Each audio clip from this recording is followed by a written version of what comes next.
Hello, I'm here to bring you a more organized intro because, as you'll see here in a moment, it gets very chaotic right away. I'm Lauren, one of the hosts of How to Podcast, and I'm just going to give you a quick rundown of what we're going to talk about in this episode. We're going to talk about some video games, some movies, some life experience, and it's just going to be hopefully a wonderful time, and I hope you enjoy and get ready for the chaos that's going to ensue.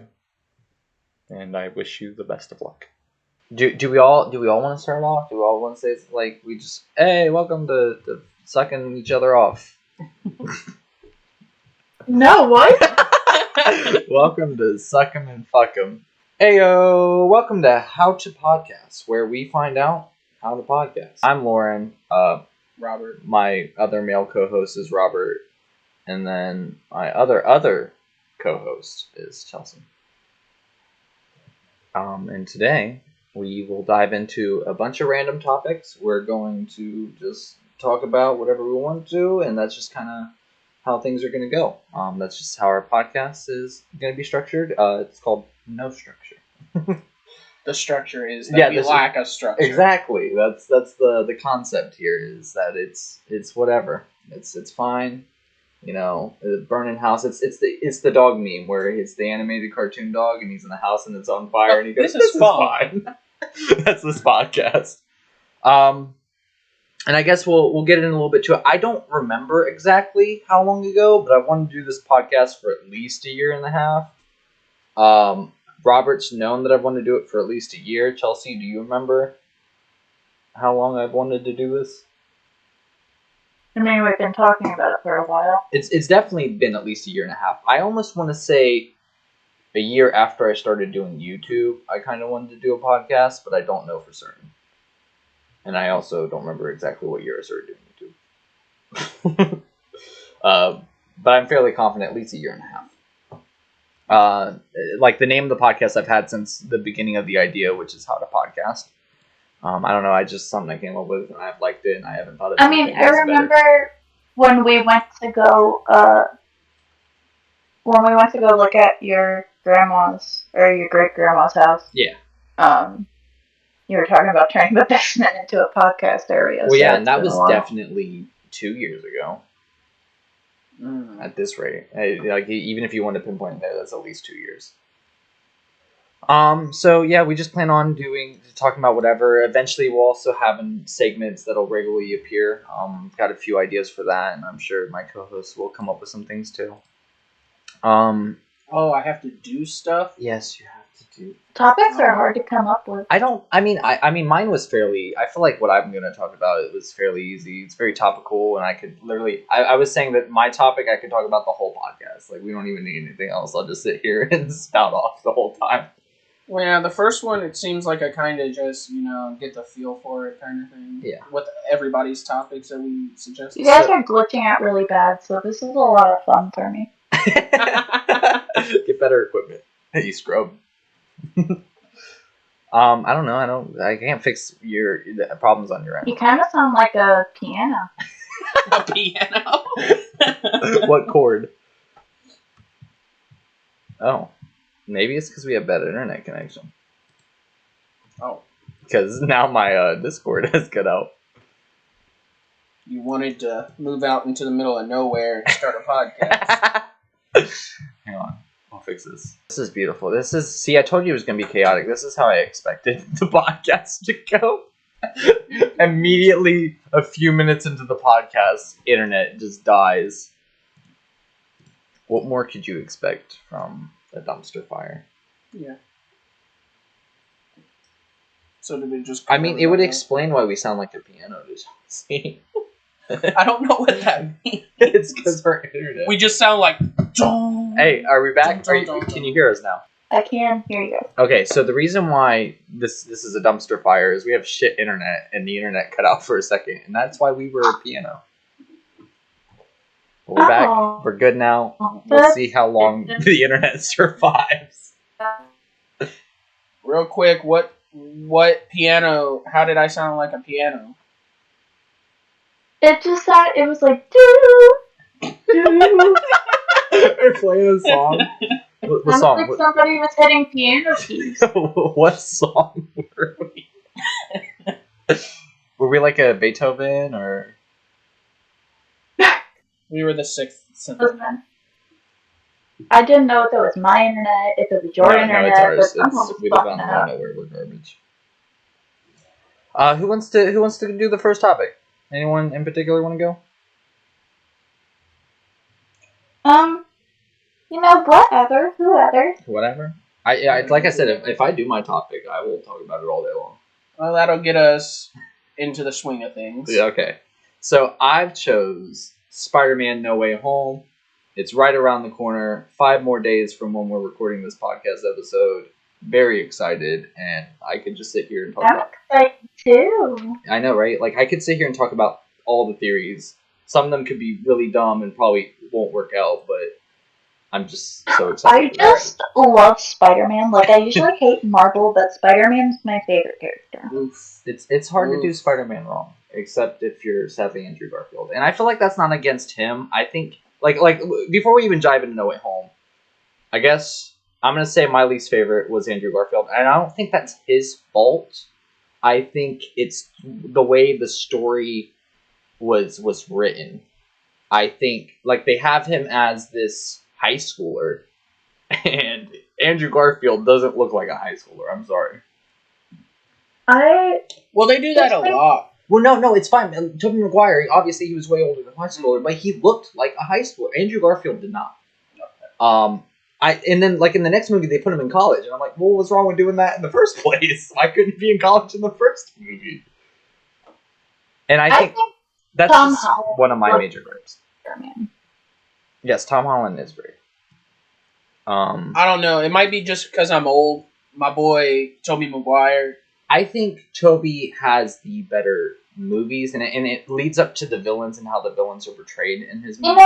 He But was I like the Tom first Holland. Spider-Man, and he was great, but it's just like Tom Holland has this quirky, dorky energy. He has the Peter Parker energy. So I've only seen the first Tom Holland Spider-Man and then the Avengers movies. That's probably why.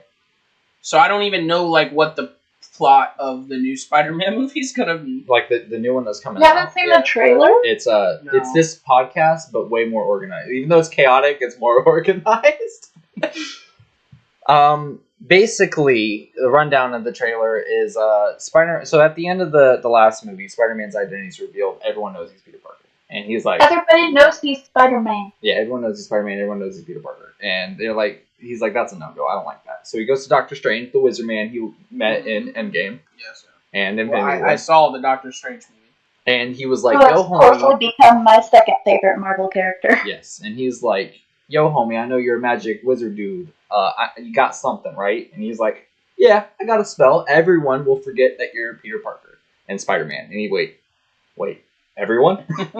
He's like, I don't want my friends to not know that I'm Spider-Man anymore. And so, like, while he's doing the spell, he kind of tries to stop him. And then it causes a giant wave of magical bullshit. And then, from what I've gathered in the trailer, I think the first person he'll meet is Dr. Octavius, Doc Ock. And from what I've gathered, it seems like Doc Ock will be like, hey, I just want to go home. Let me borrow some of your technology. I can build a universe teleportal, and I can just go home, right?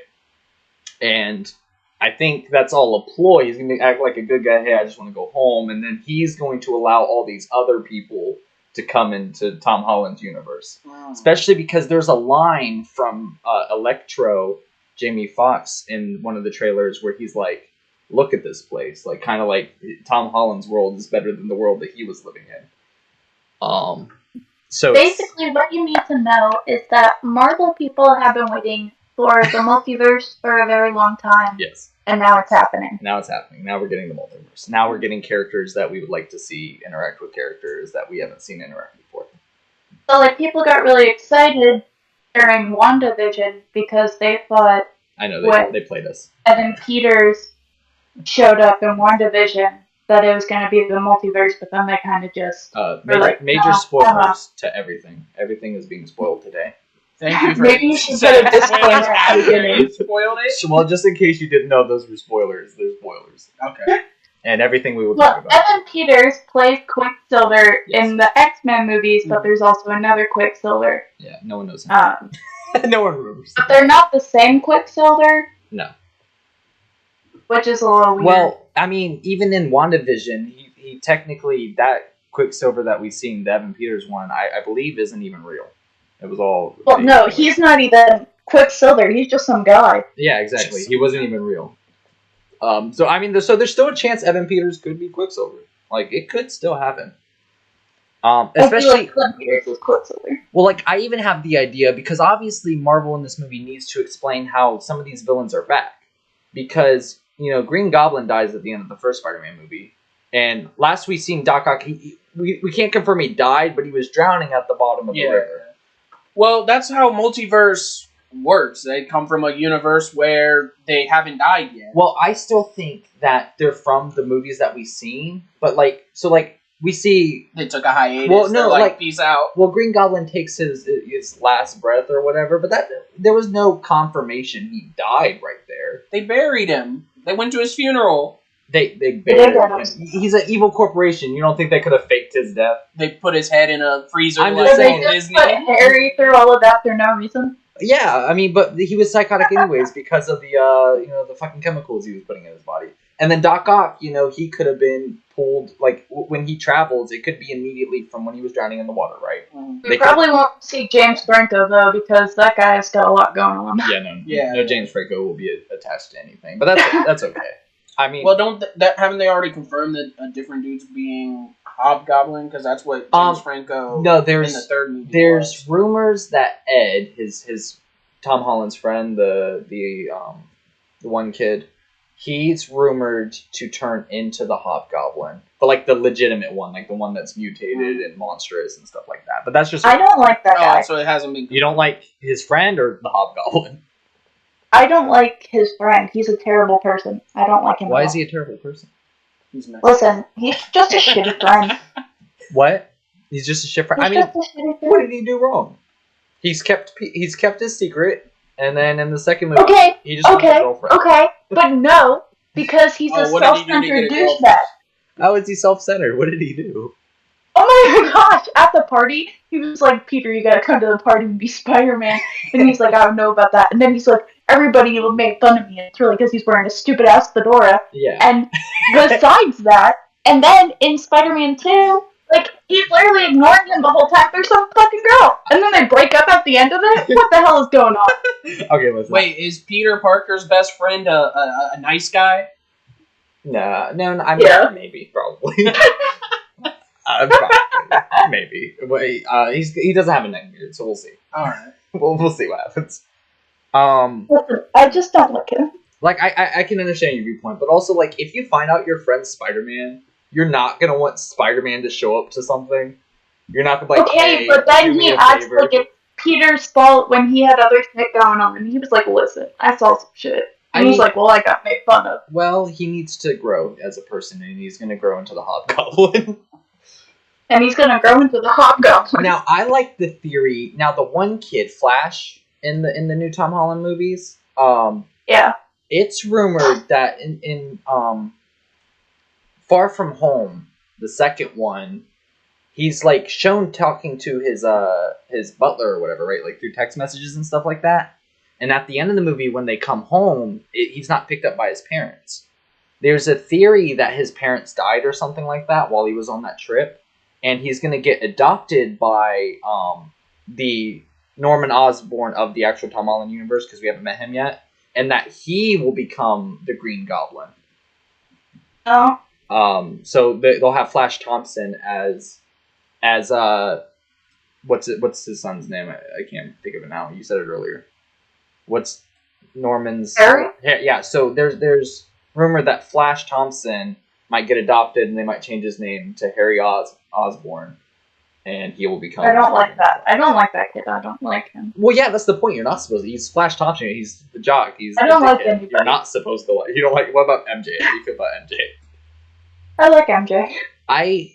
Someone was talking about MJ, and I was like, they were like, I don't like their character compared to the other, Spider-Man lovers, and I was like, well, that's because in these 2 movies we had. In the first one, Peter didn't She's really... not really. Yeah, she wasn't there because they were saving the plot twist that she was Mary Jane in that movie. So, and he had a different love interest. So he didn't really get to interact with her in the first movie. And in the second movie, he's trying to hang out with her, but he's got other shit going on. And then so this third one, based off the trailer, it seems like we're going to get a lot more interaction between the 2. So hopefully that'll give you your chance to, see them flourish. Because in these past 2 movies, they haven't I really just had like Zendaya, so I'm a little biased. Zendaya's cool. I think she's a great actress, but She is a great actress. she's still. I feel like she also still has a lot more to grow. She's super young still, and I think she's great, but definitely not to her full potential. Yeah, I remember. She was on Disney Channel, right? Yeah. All right, yeah, the Shake It Up. Yeah. And then she was in that Bruno Mars video, which was super creepy because she was like 16 and he's like trying to undress her. Oh, that does sound weird. Which song is that? I don't know. Versace on the Floor. Oh. He's singing the song, and Zendaya's the actress that he has in the music video. He's trying to undress her. Yeah, That's he's kinda like weird. the whole song's about getting her undressed. Well, I mean, according to the Game Grumps article that they read, does Bruno Mars is gay? There's a chance that even though she was 16, it wasn't sexual because Bruno Mars does gay. Does gay. Possibly. It's just a rumor. It's just a rumor. He does gay. He does gay. As a rumor. Right. No Oh comment. my gosh. Allegedly. I'm Allegedly. sorry. Allegedly. I saw this thing, Little Nas X posted a TikTok being like when you get drunk and then you like start making out with your girl best friends, and they're like, this is a little anti-sus of you in the comments. Anti-sus. We don't appreciate that. You're being a little anti-sus. But we're getting off topic. That's fine. We'll come back. We'll gather it around. I mean, besides that, there's been talks that the guy who played Daredevil in the TV series, something Cox. I don't remember his first name. I believe his last name is Cox, C-O-X. He's supposedly supposed to return in this movie as Daredevil. There's an attorney, because obviously Spider-Man's caught and they want him wanted or whatever. There's a scene where he might be talking to an attorney, and that's what Daredevil is before he's Daredevil, is an attorney. So maybe that's how he gets introduced. As Spider-Man's attorney. Venom, though. Venom. Yeah. Yeah. I did just watch the second Venom movie. The ending to that, where he's like, I want some of that. I was so excited. Although, it's super exciting and cool, but my problem is, why is Venom licking the screen to Spider-Man? Because the only reason Venom has a connection to Spider-Man is because he was attached to him, in the normal storyline. And in this storyline, he's never been attached to Tom Holland. So why is he like, ooh, Tom Holland? Maybe he just sees that physique and he's like, that is a natural fit. I kind of wish there was an edit. Maybe now after this, if someone eventually listens to this podcast and can do that scene at the end of Venom 2, but instead of it being like the news telling that Peter Parker is Spider-Man, it should just be Tom Holland doing the lip sync battle where he's doing Umbrella? Yeah, it's Umbrella, and then Venom just comes and licks the screen while he's dancing. That would be way better. That's what I would like to see personally. just Venom licking the screen as Tom Holland dances to Umbrella. I mean, what else could you want? I don't know. I mean, speaking of more Spider-Man, did you ever see the Tobey Maguire video where he's trying to get out of a parking lot and the paparazzi won't move out of the way? Oh, yeah! I love the edit where it's that and he says, move out of the way! And then it just plays the No Way Home. I love that edit. It's great. I feel bad for Toby because they definitely were all up in his way. And then if you watch more of the videos, the one dude's like, "We're trying to get out of your way," and it's like, "No, you're not. You're literally standing in front of my car." Well, there was the one dude that was like, "Guys, back up, back the fuck up." I'm just saying. I feel bad for that happening, but also it makes for a great internet moment. We're trying to get out of your way. It's not working. We're trying. We're just stuck here in front of your car. And he tried for the longest time to keep his cool. You could see that he was just trying really hard. He's just trying to go get where he's going. He's trying to live his best Spider-Man life. And the paparazzi... He's on his way to go do something else. The paparazzi made it too hard for him to live that Spider-Man. And that's why Tom Holland's in this new movie wanted everyone to not know that he's Spider-Man. He doesn't want the paparazzi standing in front of his car while he's trying to drive. Yeah, they'll do it for the actor playing Spider-Man. Imagine how they'd be with the real-life Spider-Man. Exactly. So much worse. They weren't doing it to him because he's Tobey Maguire. They were doing it because he's Spider-Man. Yeah, they were doing it because he's Spider-Man. Yeah. Well, I mean, that does seem kind of mean to say. Like, obviously, Tobey Maguire's done way more than Spider-Man. That's just obviously what he's synonymous. Like The Great Gatsby. Yeah, The Great Gatsby. I never watched that one.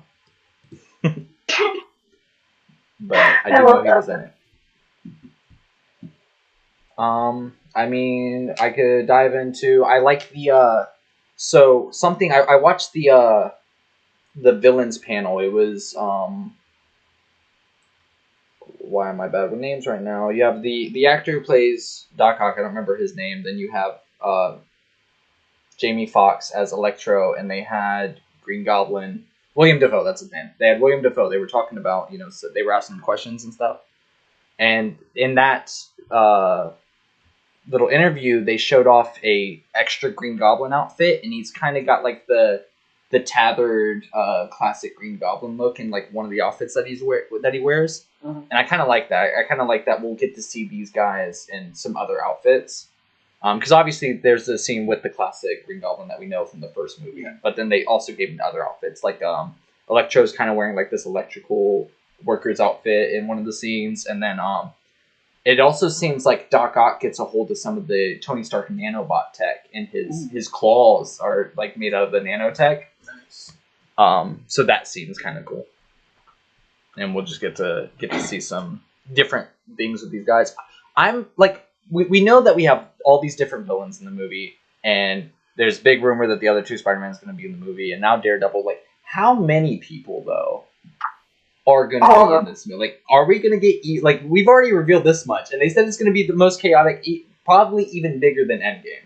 And Endgame had all the Avengers, like everyone we've met thus far. Wait, just No Way Home is going to be bigger Yes, they were talking about that this movie is going to be bigger than that movie. God damn. Not necessarily character-wise, but they said it's going to pack just as much as a punch as Endgame did. So, like, do we meet even more people than what we already have rumored or seen in this movie? Like, do we get just, like, a whole, just, like, everyone just jumps So are in? they, like, trying to throw all the, like, big-name Spider-Man villains out? Like, Yeah, it's a Sinister Six movie, which is something that Marvel, like, Sony having Spider-Man has tried to do countless times. And I've never been able to get there.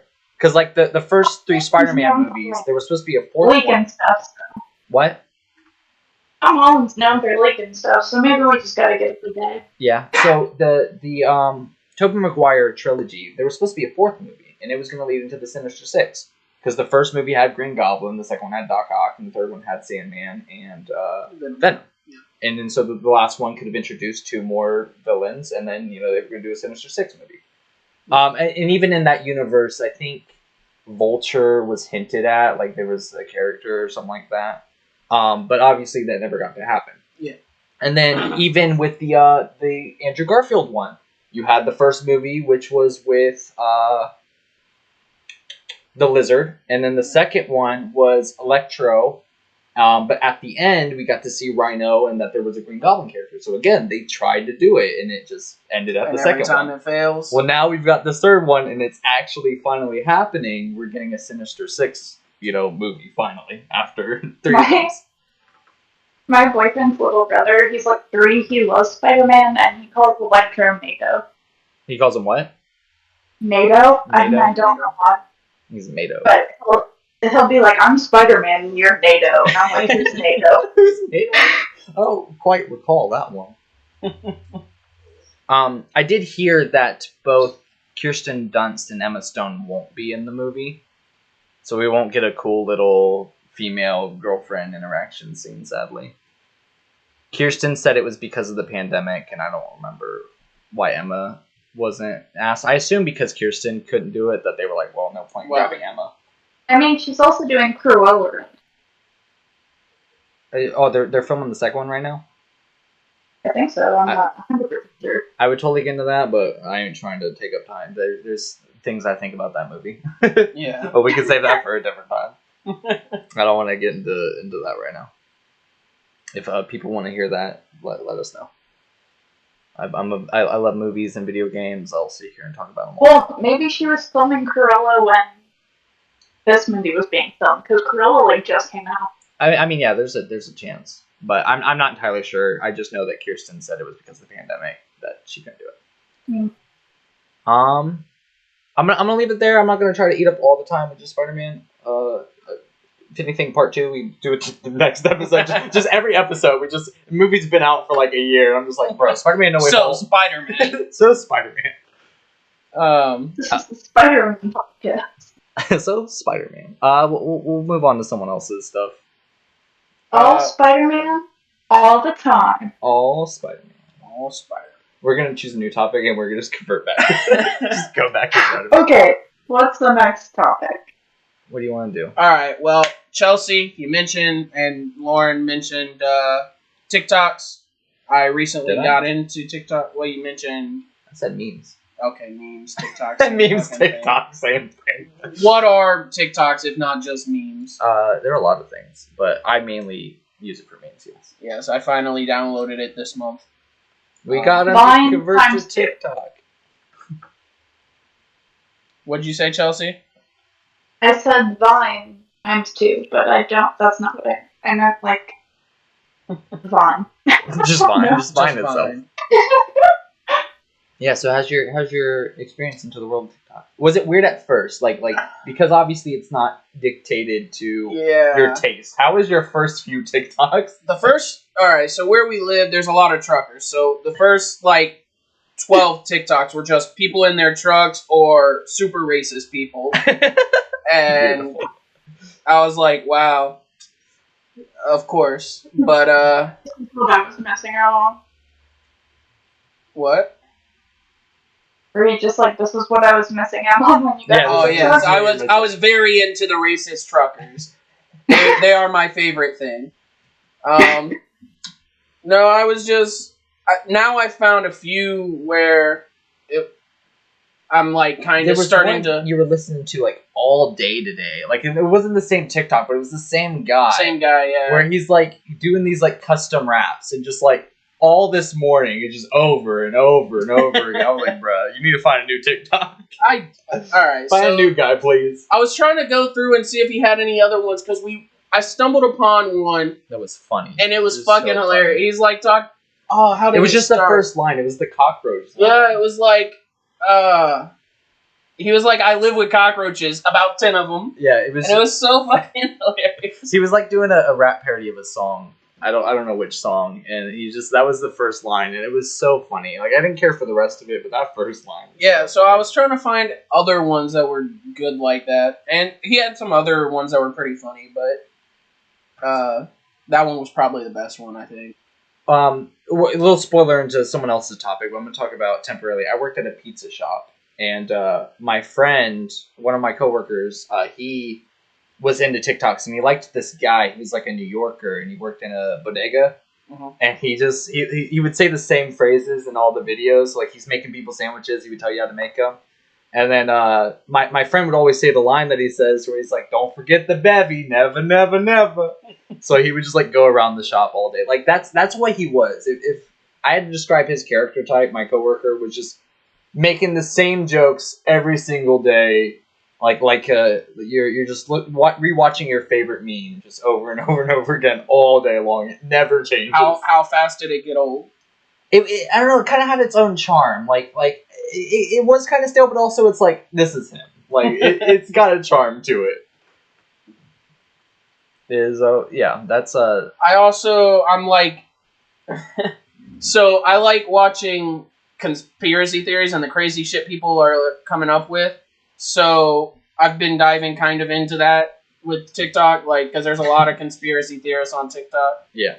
And they're no, the moon, you don't get it. The moon is hollow, and the Earth isn't round or flat.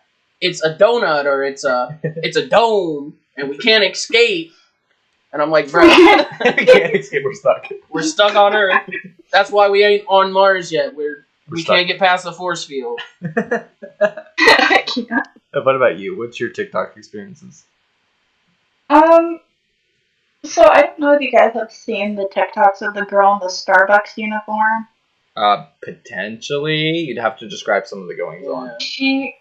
So the first video I ever saw, she's like outside, but the girl's in her car, and she's like, "Can you help me?" And she comes up to the car, and she's like, "Yeah." And then she's like, "Can I get a milk?" And milk pours from the sky, and actually, she like does the Dairy Queen thing. I've seen. I don't think I've seen just the one. She's like out in a parking lot, right? There's like 5 or 6, or I don't even know how many of these videos. I don't know if it's the same one. I get so happy. Yeah, I don't know if it's the same one. There was this girl out in the parking lot. It's dark. I forget what the first lady says, but then the Starbucks lady comes up and like starts serving her, and then she like disappears off the screen, like one side of the screen, and then she turns around and she's like over there behind her. It's both. Oh, was it the good night one? Potentially. Like she like tucks her in. Yeah, in the parking lot. She's like, probably. I don't know. It's been a while since I've seen it. That wasn't the first one I saw, but I love when they come up on my For You page because I'm a Starbucks barista, and it just makes me. You can relate. You've had those experiences. Yeah. Does your Starbucks server at the end and she falls? You said she falls? Yeah, when she does the spin at the end. Oh yeah. I try and do that at work sometimes. He tried to spin around. I'm at work and I just go collapse. I just right, they're trying to serve someone's coffee and I just fucking collapse on the floor. And I'm like, it's for TikTok. It's fine. I'm doing a TikTok right now. You seen the one? And then I saw another. I see a lot of Starbucks TikToks just because Yeah. Barista. But I saw one where a Starbucks got an order for 74 kid hot chocolates. Okay. And I was like, that would be the day I quit. No, that's not the worst. I've had way worse experiences, which we can dive into. 74 kid hot chocolate? I mean, no, but worse than that. I mean, I've had a day where I had to do a decent amount of hot chocolates, like at one time. But that's there's way worse things you could have to do. Trust me. I mean, hot chocolates are simple. Like, it's real easy to make, and you can make them in big batches. So, does Starbucks do like homemade, or do they just mix the powder in the milk? It's mocha and vanilla. Yeah, we just put our mocha in there, and then steamed milk. On a kid's temperature. I got into TikTok because of my significant other. I would have if my significant other didn't use TikTok, I probably still wouldn't have it to this day. You made a few TikToks before that. But like way back in the day, and it was for like I did it like all within a week, and then I stopped using TikTok after that. Lauren is actually the reason I even got on TikTok. Lauren was like, you can become famous briefly on this app. Me too. He was watching TikTok all the time, and I'm like, bitch, I'm gonna download this now. So I guess I ventured into it for like a week, and then I was like, all right, I'm done with this. This is whatever. He got a little bit of views, and he was like, Chelsea, you can get so many views. So, well, I do remember at that time, I was like, I just wanted to turn it into a competition. I wanted to be like, hey, let's compete who can get the more views. And then we were doing like live streams both at the same time. And I was like, while she's streaming on my her stream, no, fuck her stream, come join my stream. So that I do remember. But eventually I got away from TikTok and I just never fucked with it until, Don't you know there's too many simps out there for you to ever win that competition? Look, I'm sorry. So then like 2 years ago, my significant other used TikTok all the time, and I would like when I was not doing anything, would sit there and just watch them with them, and then I would basically end up taking over their phone. Like, no, we're skipping that one. We're not watching that. Like, I would just take it from them and just start watching TikToks on their phone. So they were like, get your own TikTok. So I eventually reinstalled it, and I don't even use it that often. It's just when I have nothing else to do, I'll just hop on TikTok for a little while. Like, not even as crazy as other people. They'll do it for hours. I'll just view it for a little while, and then I'll find something else to do. I did this My favorite thing is when I'm laying in bed watching a bunch of TikToks, and then I get the TikTok where it's like, I think it's time to go to bed. I should go to sleep now. I haven't had that yet. I did when I was on TikTok this morning. I did find your girl, the one that does all the impressions. like the Russian. Oh Yeah. God, what's her name? The I don't know, Chelsea, but she's funny as hell. She has white hair now. She's very popular. Yeah, she's got like 40 million. Oh God, what's her followers. name? Call me Chris. That's her name. Yeah, I found her. She finally got recommended to me now, so I followed her. Yeah, she's great. I like her. Call me Chris is great. I really enjoy the. I had the idea of which TikToks I really enjoy, but now I can't even remember. I've talked about so many things I can't even remember the ones that I enjoy whenever they pop up. I'm basically on stripper and lesbian TikTok. Yeah. I'm on memes, and then sexy TikTok, and then sexy TikTok memes.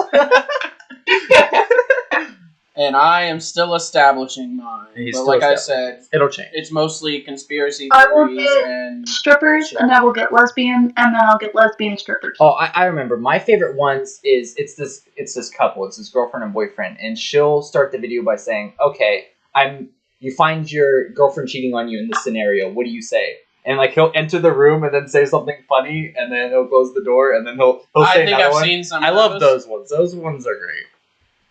Have you seen the couple, they'll call each other Smush or whatever? No, I don't think so. I don't know. They just got engaged recently. They're really cute. Cute couple. I know the lesbian ones, the popular lesbian couple. Which one? I don't remember. The one lesbian couple that's got all the fame. The one that's got all the fame. No, the ones. Ellen DeGeneres. I follow a lot of popular lesbian couples. The one's got long blonde hair, and the other one has like is brunette like a brown reddish color? Yeah. Is that what brunette means? Okay, so she's got. They do that towel thing where they're like both. Yeah. And then the blonde girl shakes off her towel, and then she's like laughing about it. Yeah, usually the brunette one will come up with a dirty joke for the blonde girl, and the blonde girl like. And then the blonde girl acts shocked, and she's like, "Babe." Yeah. That's the one I'm talking about. I think I have had a few of those recommended. I like them. I follow them. Like I've seen a few of those. And that's my TikTok. That's it. That's my life. That's my TikTok. TikTok is I get a lot of crazy ones. I mean, I can't spout off any of the. Most of them, like I said, are just random memes that I just find absolutely hilarious. Yeah. Well, one of them called me out though because it was like comedy nowadays. You just say one random thing with no context and it becomes funny. And I don't even remember what he said like truck or something, something just very mundane. And I just lost it. And I was like, God damn it, my comedy is broken. My comedy is. I broke it. I broke my comedy. The broken is broken. Oh no. My comedy.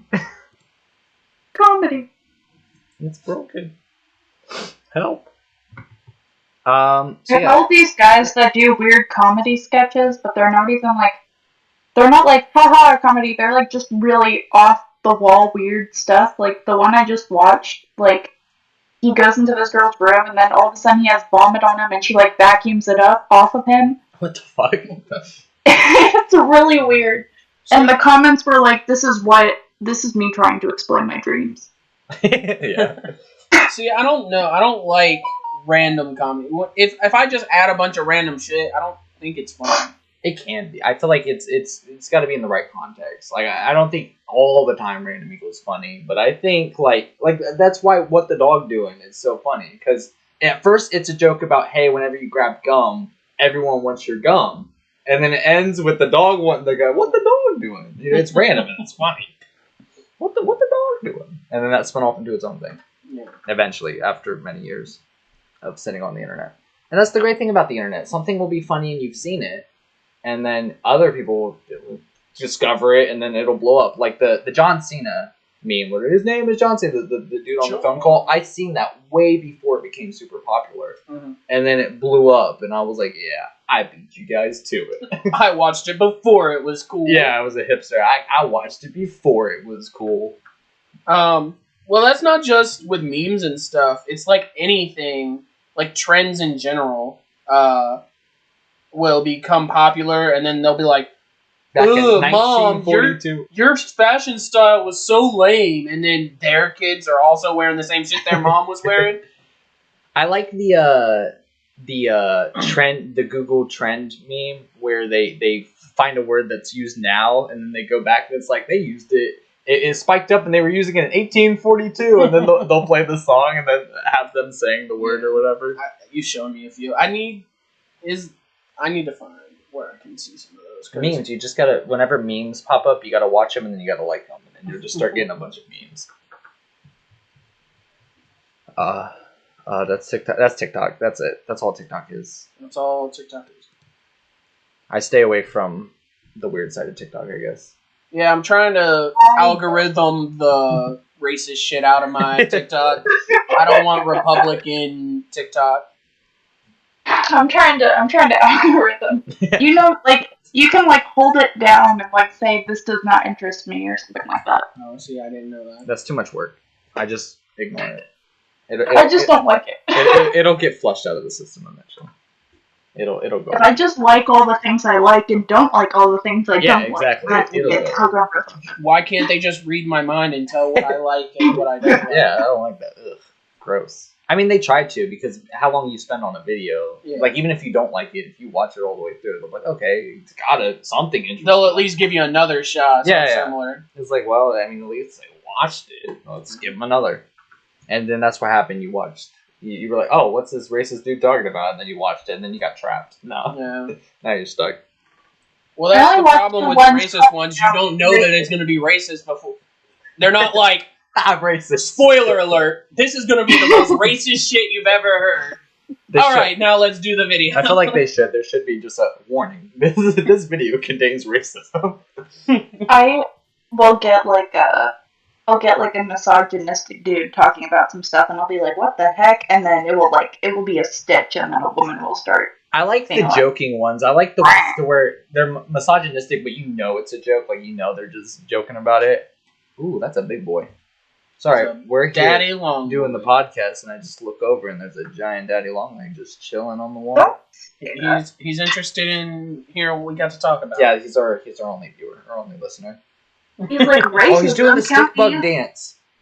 He's literally in the corner doing the stick bug. I want the stick bug music right now. I just got stick bugged by a Daddy Long Leg. I don't know how to feel. He stopped though. He knows I was talking shit. He's listening. I don't know if there's much more I can say about TikTok, to be honest. Yeah, that's pretty much my experience so far. What about you? You got more TikToks to talk about? No, except TikTok likes to ban people. Yeah. Do they ban people? Because yeah, you can. I've heard a lot of shit. Apparently, there's a lot of pedophiles on TikTok. Yeah.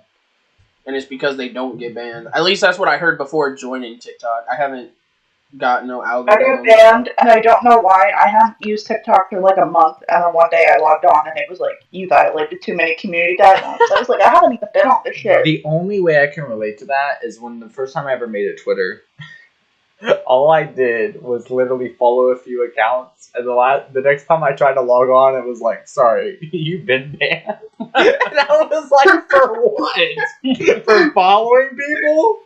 You're not allowed to do that, sir. I guess not. I was banned on Twitter.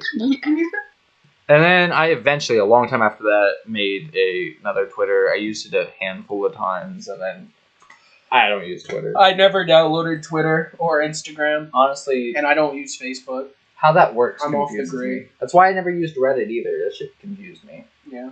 I was like, how do I look up something? I just didn't know how Reddit worked at all. I use Reddit, but not like a lot. Yeah, I have it on my phone, but I don't use it. I have a better understanding now. Well, okay, so I will sometimes want to play Pokemon Go, right? And I'll want legendary Pokemon, and you can usually only get those in raids. Yeah. Okay? And you need a lot of people to win a raid of a legendary Pokemon. So I would get on a Pokemon Go Reddit, and people would send out their codes, and then they would add you as a friend, and then they would invite you to join their raid, and that would be like 10 plus people, and that's how I got a lot of I thought for raids you had to be in that area. No, they created a thing where it's like a remote raid pass. Because of the pandemic, you can do mobile raids now. They can send you an invite. And so the pandemic made the game better. Well, I saw something earlier today that the game is dying. Well, I would assume so. You can only Pokemon Go for so long. Well, because they started releasing shit out of order, and they only release like 4 at a time or some bullshit. I don't know. I haven't played in a little I while. finally got my favorite Pokemon, a Sylveon. It took them a long time to have Sylveon, but I finally got one. Yeah, I've always been big into Pokemon, but even I only go on Pokemon Go when it's like a community day and I can go get a shiny. I think it's fun for like a little bit, and then you forget about it, and then you go back, and then you play a little bit. My forget about it is like years. Oh yeah, I had this on my. When last time you checked in was like 1917. It's been a while. Well, how's my and they're dead. I if they were like Tamagotchis, maybe I'd be more interested. Maybe if it's like, oh, if they die, you gotta go feed your Pokemon. You like sign back in, it's like just bones. You're like, oh. Your whole squad is just skeletal. I forgot about them. All right, just get new ones. Sorry, Doug, you're dead now. What Pokemon is Doug? Doug Trio, duh. Oh, it's Doug. Obviously, it's Doug Trio. All right. Big Dig B. Big Dig B. I named all my You know, I still have Pokemon Go on my phone real quick. You guys want to hear the names of my Pokemon?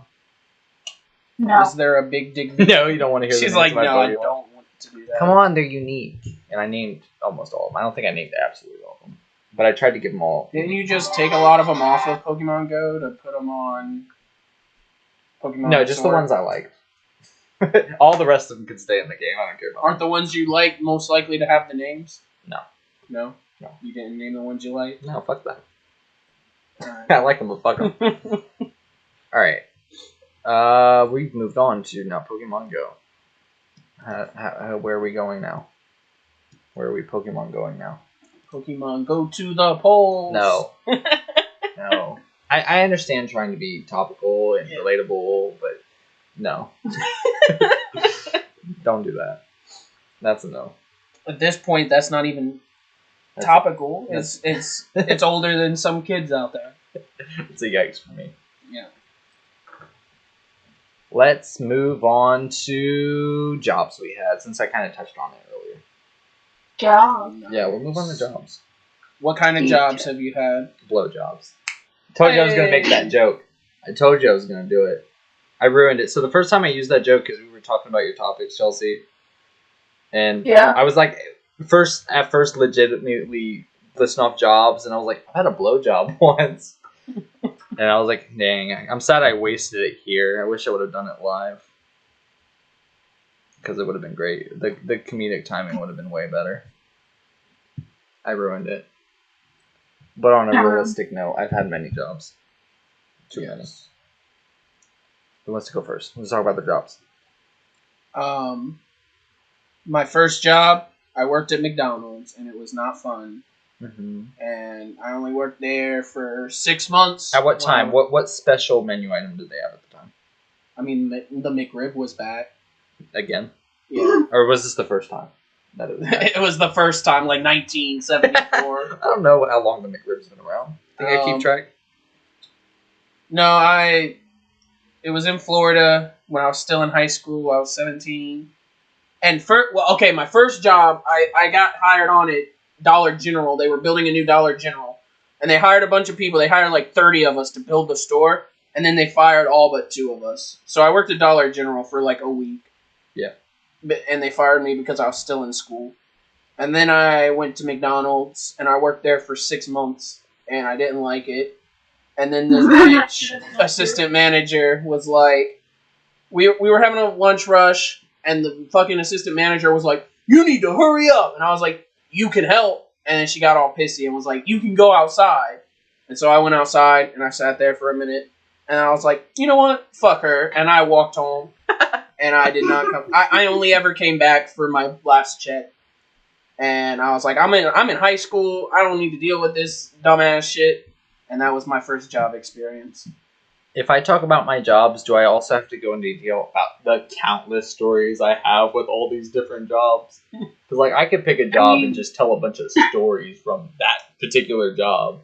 Yeah, I feel like we've had a bunch of... we should probably just maybe start out with our first jobs. What was your first job, Lauren? I worked at Starbucks.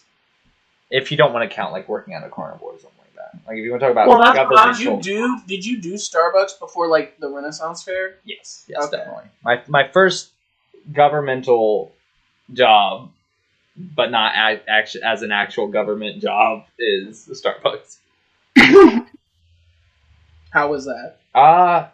It had its days. I think what made that the worst experience was just all the managers. Actually, not all. Majority of the managers, because I worked at a Starbucks and a Target.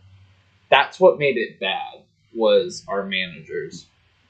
It just was not like none of the managers wanted to help. Like even the one that was sole job was to manage Starbucks would never do anything. They would never order the stuff they were supposed to order. If I was there alone and I was struggling because I have 15 people in line, and they would walk by and just kind of, oh, you're fucked, and then they would just walk away. They'll be like, oh, Lauren, are you here by yourself? Yeah, can I get it? Oh, you're fucked, bro. They would just leave. I'm like, okay, thanks. That's very helpful. So I feel like just that just made it not is the parts that sucked. I wouldn't say like coworkers. Most of them did their job and were fine, but I wouldn't say it was one of the jobs where I was close with my coworkers. It was kind of, hey, you can talk whatever. We fuck around while we're working. I don't think any of my coworkers disliked me, and I didn't dislike any of my coworkers. I've always had a good relationship with most of my coworkers. Like, it's easy for me to make friends with coworkers and stuff. If anything, I was more friendlier with the Pizza Hut guys than the Starbucks people. But I don't think I had any issues with anyone. Besides my managers, because they fucking suck. Alright, Chelsea, what was your first job? And was it decent? So far, 2 for 0, we've had fucked up jobs. I'm going to cut you off real quick. Can I tell you about my first experience working at Starbucks? Like my very first experience? It's awful. Someone you want to talk about experience nightmares. Here we go. First day, first time doing anything, I'm sitting there trying to learn the register, right? And we got a line of people. We have this one guy who comes in who's new to me because like everyone is, and immediately the person who's training me goes, I fucking hate this guy. Like immediately, like whispers over to me like, oh fuck this guy. And so I'm trying to take his order because I'm trying to learn. So I'm trying to take his order, and I'm completely new to all this. But on top of that, he's foreign. He has a super thick accent. And usually I'm fairly good at understanding people, but at this time I couldn't. In between not knowing enough about coffee and what he's saying, and also his thick accent, I had no clue what he was talking about. He was like, I would like at the time it was a Doppio, I think it was like a double shot, a Doppio shot, right? And just in between his accent and me not knowing what the fuck a Doppio shot was at the time. I don't know what that is. I was like, excuse me, sir, can you repeat yourself? So he did. And then I still had no clue what was going on. So I had to repeat himself again. And now he's a lot more frustrated, and I still don't understand. Just give him whatever you want. So the fourth time, I asked him like a fourth time, and then he was like, get her to come over here and do this. I was like, okay, cool, yeah, I'm backing out of this situation. That's good. So I had my, the person who was training me come over, and she was like, real fast, because now she's agitated because he's freaking out. She's like, he gets a Doppio shot, you do this, you gotta do this thing very specifically, how he likes it, and stuff like that. And, that was basically one of my first customers, and it was not the best experience. But that is not my only bad experience at Starbucks. I don't like food service. So far, we have 2 people that started in like the food service industry, and 2 people who did not like it. So now you can go on to yours. Alright, well, not counting fairs, I didn't get my first job till I was 20, and I started at Kroger. Nice. How was that? And I started in the deli, but Kroger sucks. Just jobs. Kroger sucks. Jobs in general. Just don't work. Just stop working. It's not worth it. No. Because I've been to 2 different Krogers. Mm-hmm. First one I thought was really bad. I almost quit, but then I was like, you know what? I'm moving soon. I'll just transfer and try the new Kroger, and it got worse. Kroger is a shit company. Their managers are assholes, and I hate those people. All my homies hate Kroger. That's funny. At my current job, we have 2 people who came to the Kroger and also hated Kroger, so I can say with confidence that Kroger is a shit company. Oh, you left Kroger? Yeah, I told you. Know. I think you work at Walmart right now? Or is it Target? Do you work at a Target or a Walmart? I work at Target. Target. And it's better. I mean, it has its days, but it's a lot better. Do you have better managers there than I did? Yeah, I have better managers at my Target than I knew your managers, and my managers are much better. My managers could beat up your managers in a fight. Yeah. That's cool. To be honest, I bet they could. They could definitely beat up my managers I had. Half of them were women, and the other half weren't. Are you saying women can't win a fight? No, but but what I'm saying is your managers, I assume, were probably. I don't know. I mean, I've had a lot of jobs, but that's just an assumption. Yeah, I mean, I did do a lot of warehouse work. Those tend to be dudes. I'm just saying, like, I don't like. I'd kind of be shocked if I worked at a Target and my manager was like a female bodybuilder. I just like, what? Why are you working here? Yeah, she needs to make money somehow, bro. But a Starbucks manager. Hey, I don't know that. I just wouldn't. I'm sure they make some money. I just wouldn't put those 2 things together. I don't put bodybuilders in coffee. It's not something that I put together. It's all about that protein powder. I don't know, because in that case, if they're managing a Starbucks, I assume they don't drink a lot of stuff. Because when I worked at, like, McDonald's, I would not eat fast food. Like, I went, like, 3 years without eating fast food after I worked at McDonald's. So, my manager met, like, my team lead. She's also the team lead of the nerd department, so she's barely at Starbucks. Yeah. But does she at least order the stuff? Huh? Does she at least order your Starbucks supplies? I'm not at liberty to say. This is my current job. That's a no. In my contract, I can't disclose that kind of information. So it's just all the same. It doesn't matter where you go. They just don't order what they're supposed to. This is my current job. I can't just talk crap about where I currently work. I'm legally not allowed to say. Wink, wink. I plead the fifth. Oh no, that's funny. Yeah, no, my manager never. Target is a great company. I love working for it so much. How was so obviously you get hired on through Target. How was your interview process? Take us through that. So I'm sure the interview process changed because when I interviewed at Target, I had to do like an online interview first. That's interesting. They give you this little app you have to sign up for, and then it's like a video of the person like asking you a question, and then you have to record yourself answering the question. Yeah. And then they call you in for an in-person interview if you make the cut for an in-person interview. Yeah. And this guy, I don't know if he was trying to razzle me or something, but he was like, "We have a lot of people interested in this position, so we'll let you know." I want this job. Just and I'm like, a hard time. Okay.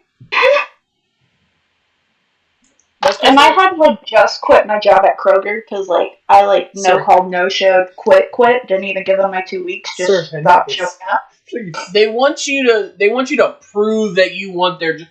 I hate how if you go work at Walmart, they're like, what are your goals for the future? How are you gonna, or why is this the job for you? I'm like, bitch, I just need to make some money while I'm in school. Well, I'm not trying to live the next 50 years working at Walmart, bro. What I say is honestly, truthfully, for me, it could be come across as just something to say to get whatever, but I am honest when they ask something like that, and I go, well, I just want to always learn, and I even tell examples of jobs that I've had to where I have my assigned area, but I'm always in other, like when I have free time, obviously, while I'm at work, downtime, I go to other people's areas and try to learn their jobs too. So I always try to learn other skills and pick up other things.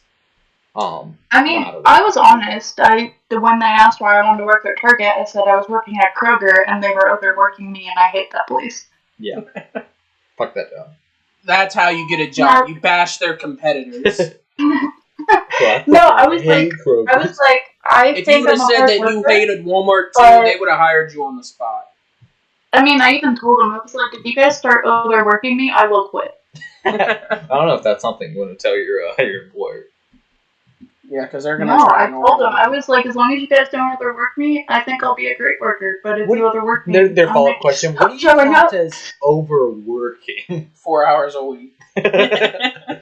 That's my fault. No, it's just at Kroger, I started on the deli, and then I went to the cheese area, and then I went to bakery, and then I was working at Starbucks, and then I was doing all 4 of them, and I was getting paid dog ass.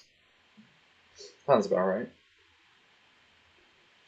So what is your favorite job that you've had? What? I mean, what? The actual action of the job? Just where did you enjoy working the most? It could be the most interesting job, or just the one where people treated you the best, or you got paid the most. Does it overall have to be a great experience, or can I nitpick? You can go into that as you want. Can I nitpick? Sure. Because I eventually got to work at GameStop, and at times it can be great, but also it can be. I feel like, that's just me explaining all jobs though. But once you're there for a while and you get to the inner workings of how GameStop works, it starts ruining the fun of GameStop. I could never get into GameStop because I don't know enough about video games.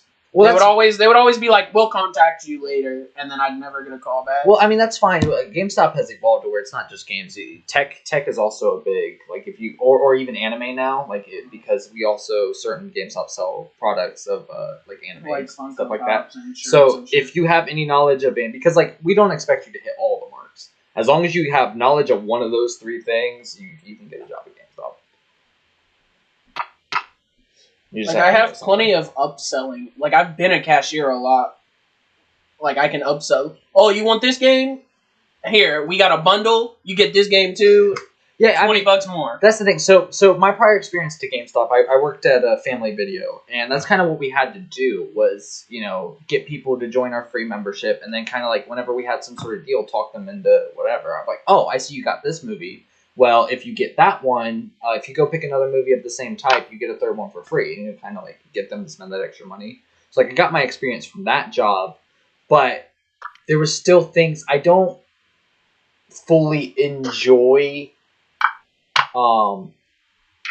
Getting viewed on my work, whether or not someone made a choice. Mm-hmm. Why is that my fault? If I pitch the best of my abilities, right? And they still say no. And they still say no. Why is that my fault? I'm sorry, I tried my best and they still said no. So, I don't like that. I don't like being, sorry, we have to let you go because you're not hitting the percentages. It's I can't guarantee that people are going to want whatever deal you're trying to get me to sell. Who's to say they don't already have it? Well, the membership's free. That's something. That's something. And then even then, not everyone wants a membership.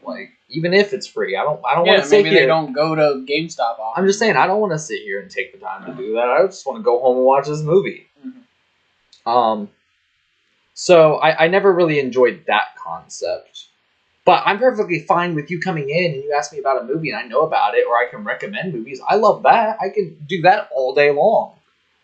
But trying to hey, you bought that movie, you should buy this popcorn and buy this and do that. And then if you don't do that, I'm in trouble. That's dumb. Yeah, that's just sales in general, though. Not at Walmart. They don't go, hey, no, you gotta sell this turkey, and if you don't, they want you to. We're gonna check your turkey percentage sales, and we're gonna fire you.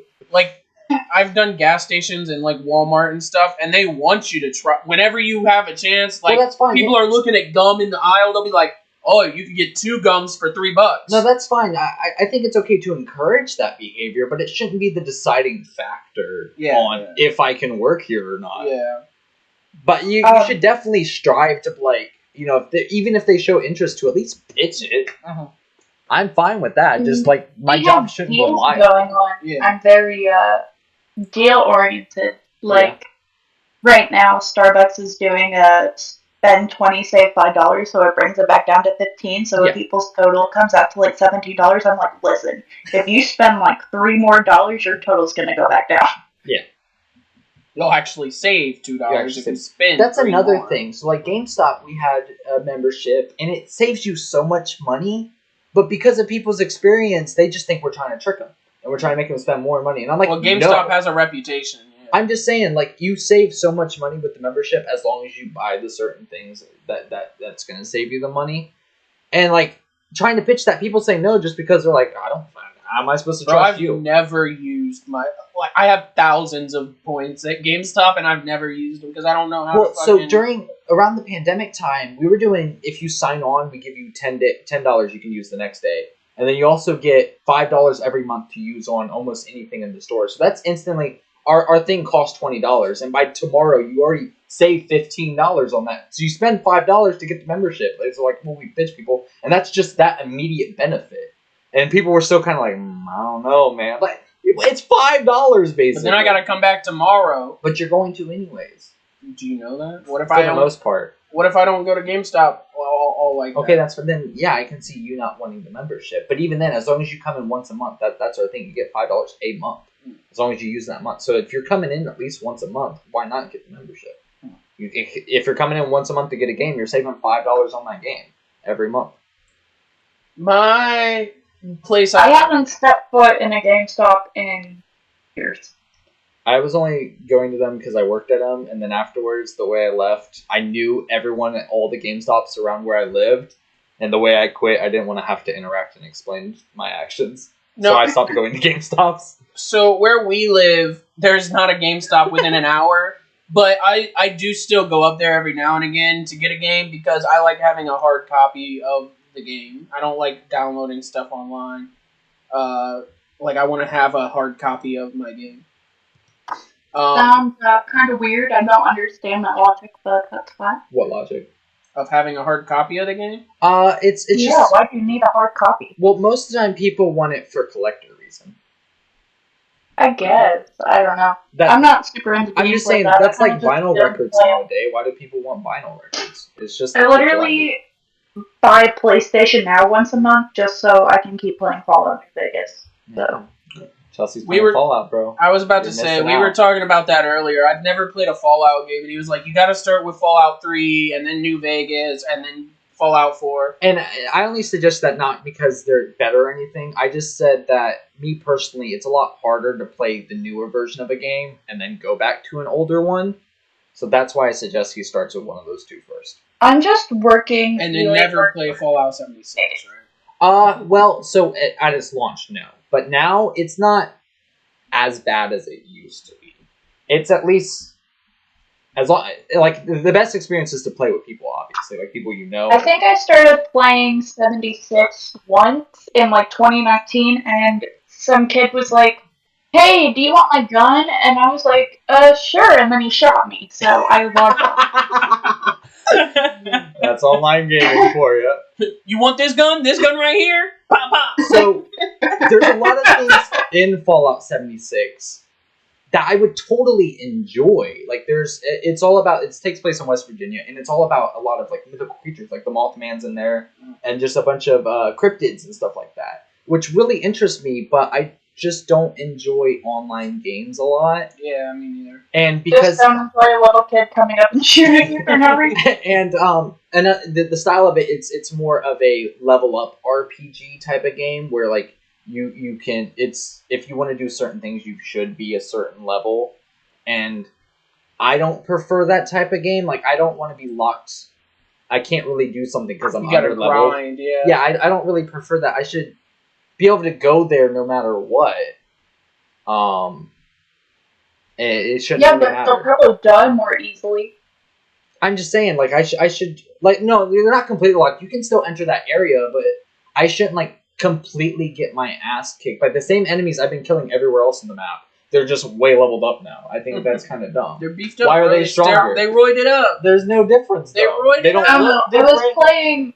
When I was playing New Vegas, I went to this vault and there was just ghoul zombies everywhere, or ghouls, whatever, not zombies, but ghouls. And they were radiated, and every time I killed them, more kept coming, and I was like, this is really shit, I'm leaving.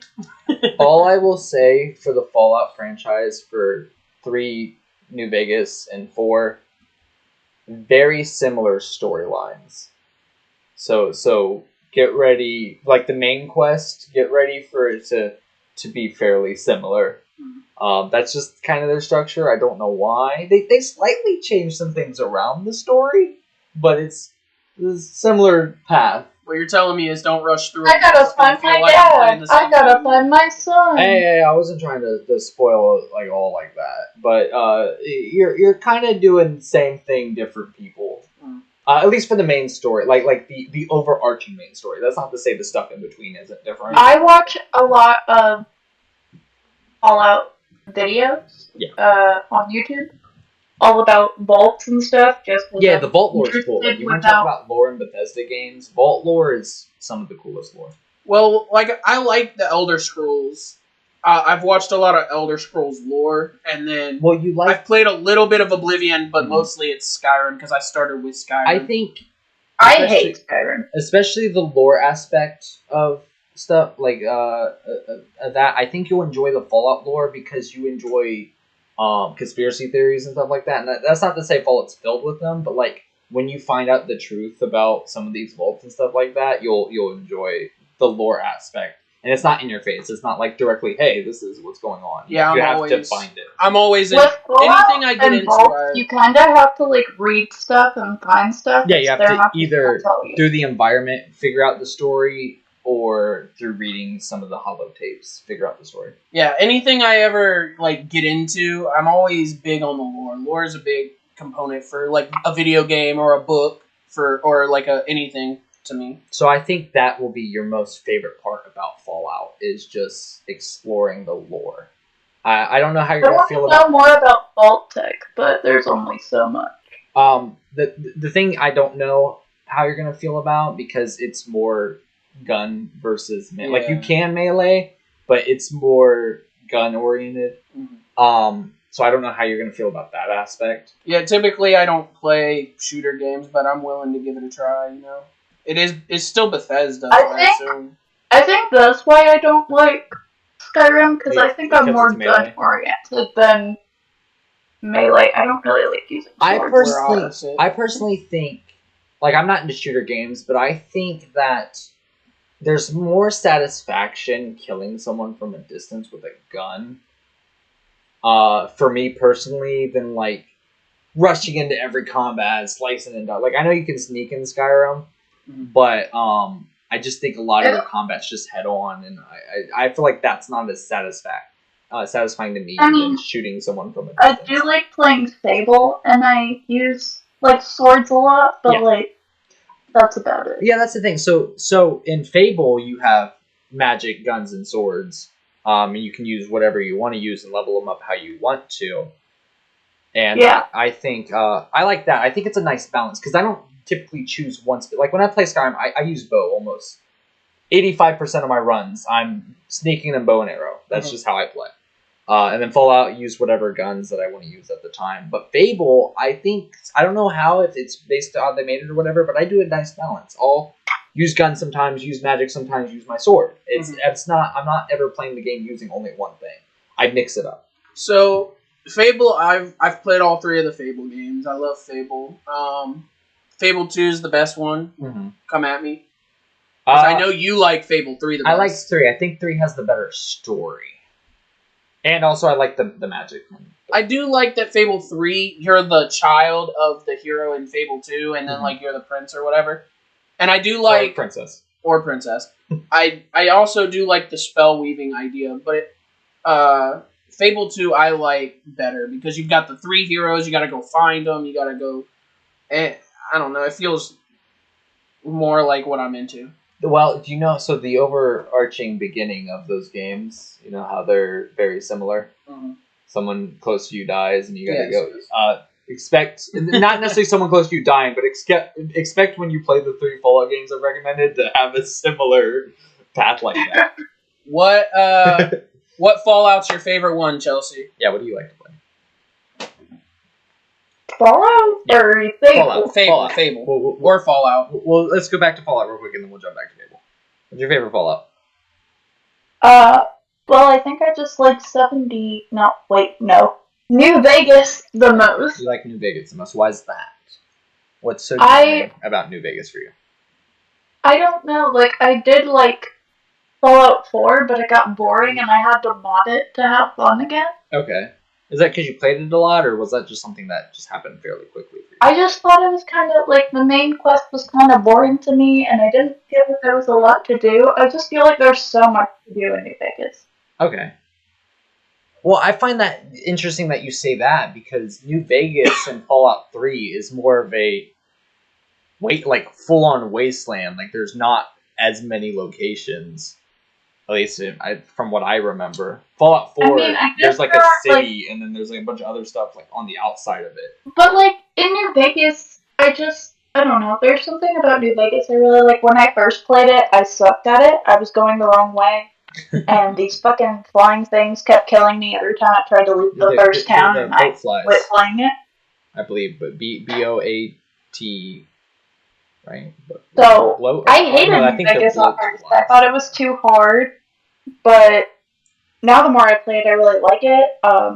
Sadly, I'm playing it on PlayStation now, so I can't like get the expansion packs and stuff because I want to do like all the extra stuff, but I can't. See, mine is Fallout 4.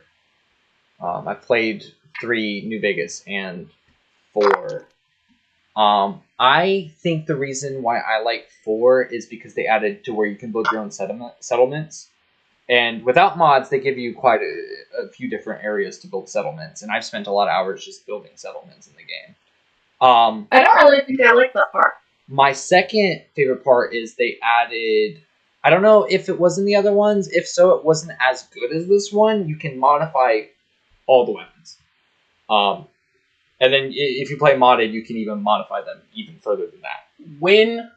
I do like being able to play with mods on 4, like on console. Because like obviously with Fallout New Vegas, I can't play with mods if I'm on console. When Fallout 4 was coming out, I remember there was rumors that they were going to add another Skyrim DLC and where you would rebuild Helgen. But then when Fallout 4 was announced, they were like, "Oh no, they're doing settlements in that." It wasn't, and I was super excited for that DLC, and it never happened. Yeah, but it's a Fallout 4 thing. So that's a cool little thing. I enjoy building settlements. I find it a nice pastime. I think it really depends. I think there's just some people who prefer building stuff, but I'm not like one of those people. Just like you really like Halo Wars and strategy games, and I don't like that type of stuff. Yeah. So yeah, mine's Fallout 4. My next one, I'd probably pick 3. I like 3. Ooh, so New Vegas is your... I don't think... It's not bad. I just like the other ones better. Like, I'm not saying it's down there because, like, oh, that one's bad, it sucks, or whatever. I just prefer the story in 3, and then I like the story in 4 and all that. Putting a lot of hours into New Vegas lately, so that's probably why I like it more. Like, I'm trying to, like, really build up my character. Yeah. Like, I'm at, like, a level 18 right now. And it's hard to level up, you know, and I'm trying to get a bunch of caps and, like, you know, just doing my best, you know. Although I, like, found out that I kind of messed up because apparently you don't really need that much skill points in your charisma.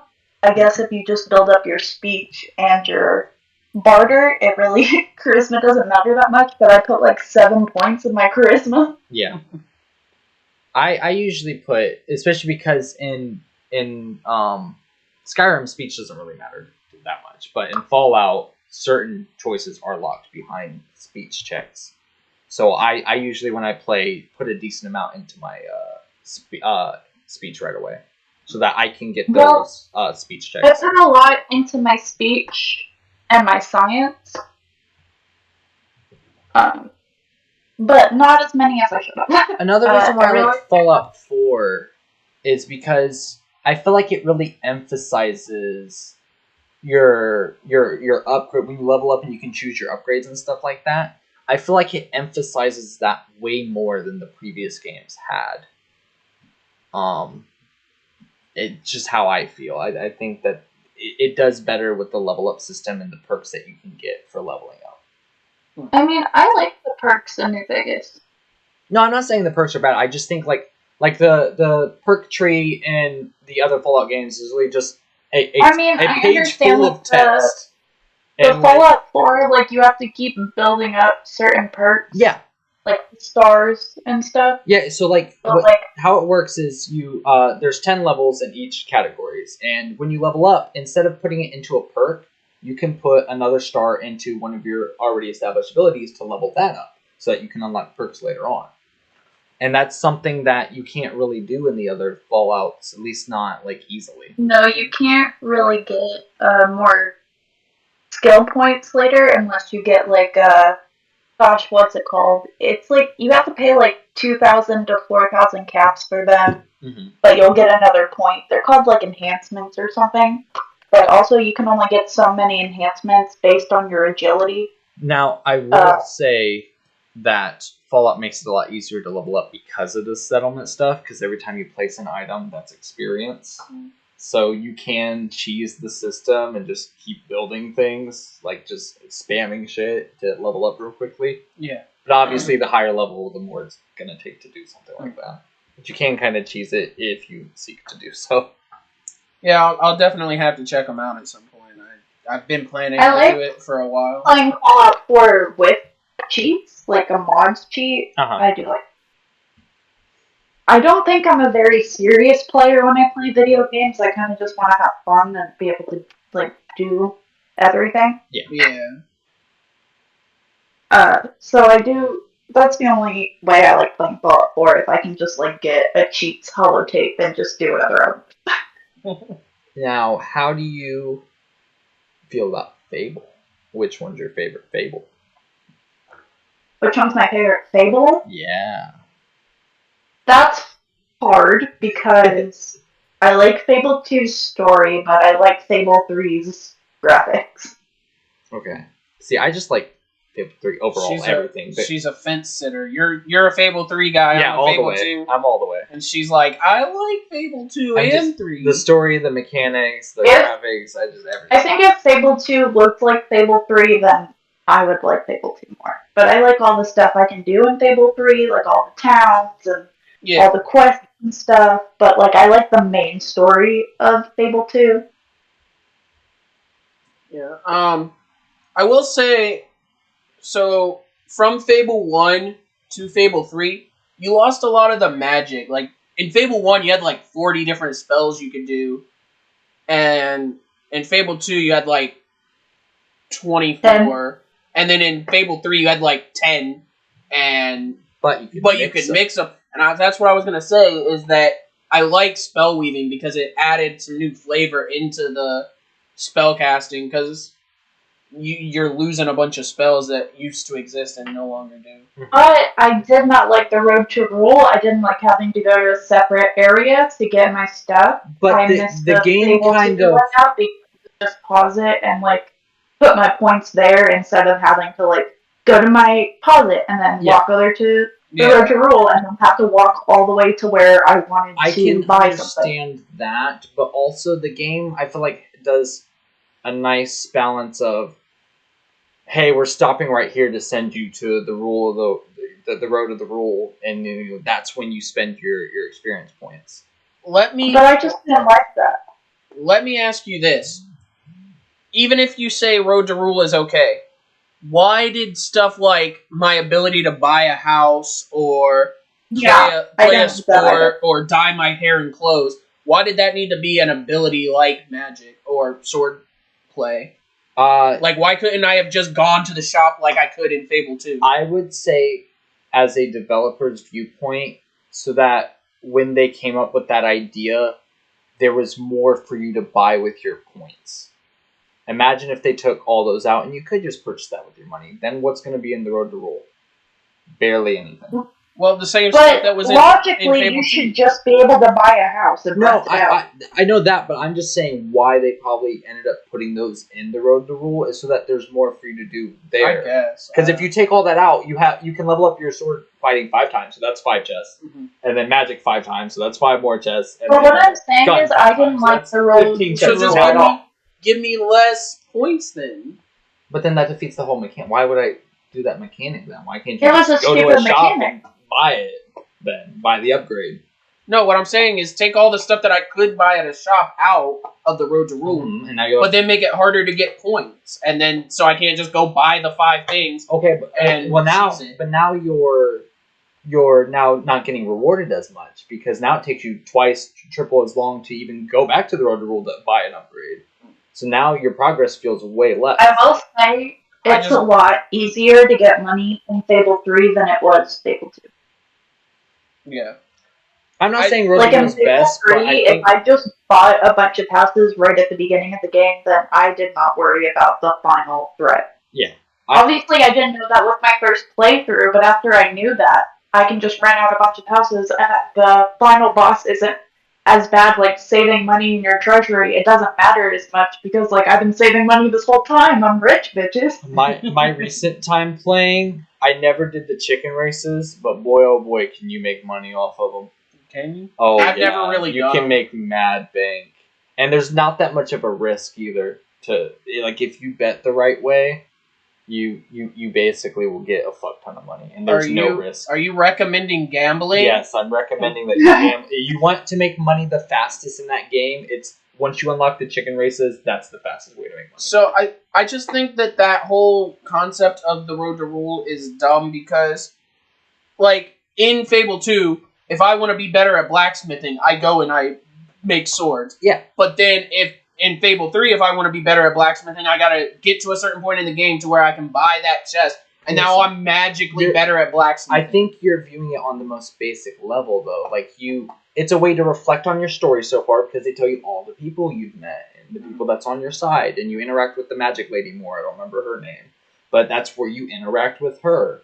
And the lady from the first game. Yeah, whatever her name. I don't even know. Teresa. Her name's Teresa. Yeah, she's the sister of the first hero's it's brother. a nice way to stop the game for a second from all the chaos that's happening, recap what's going on, you talk to her. I think you guys are viewing it. I'm not saying it's perfect. I'm not saying that was the best way to do what they were trying to do.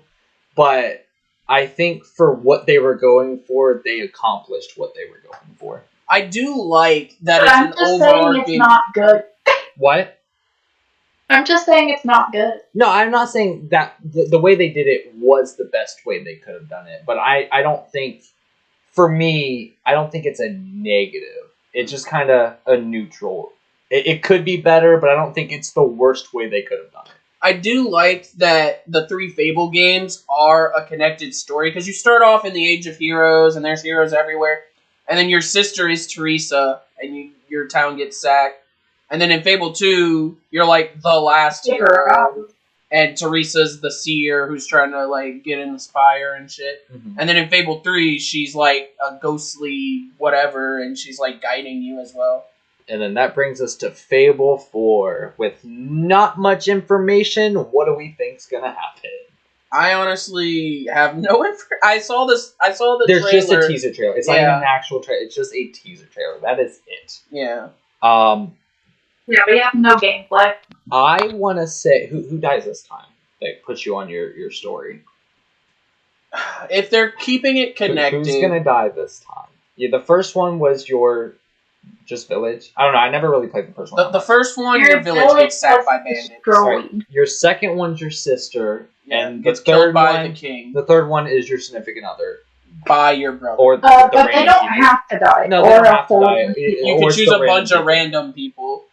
But someone... A sacrifice happens in order for you to You be choose the life of your significant other over the life of 10 innocent people?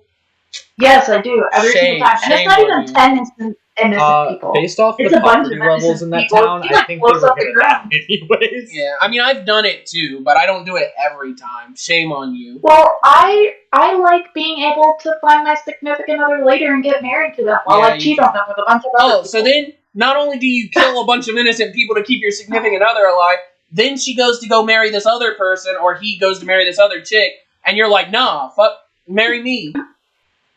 No, hell. Boy. I do that every time.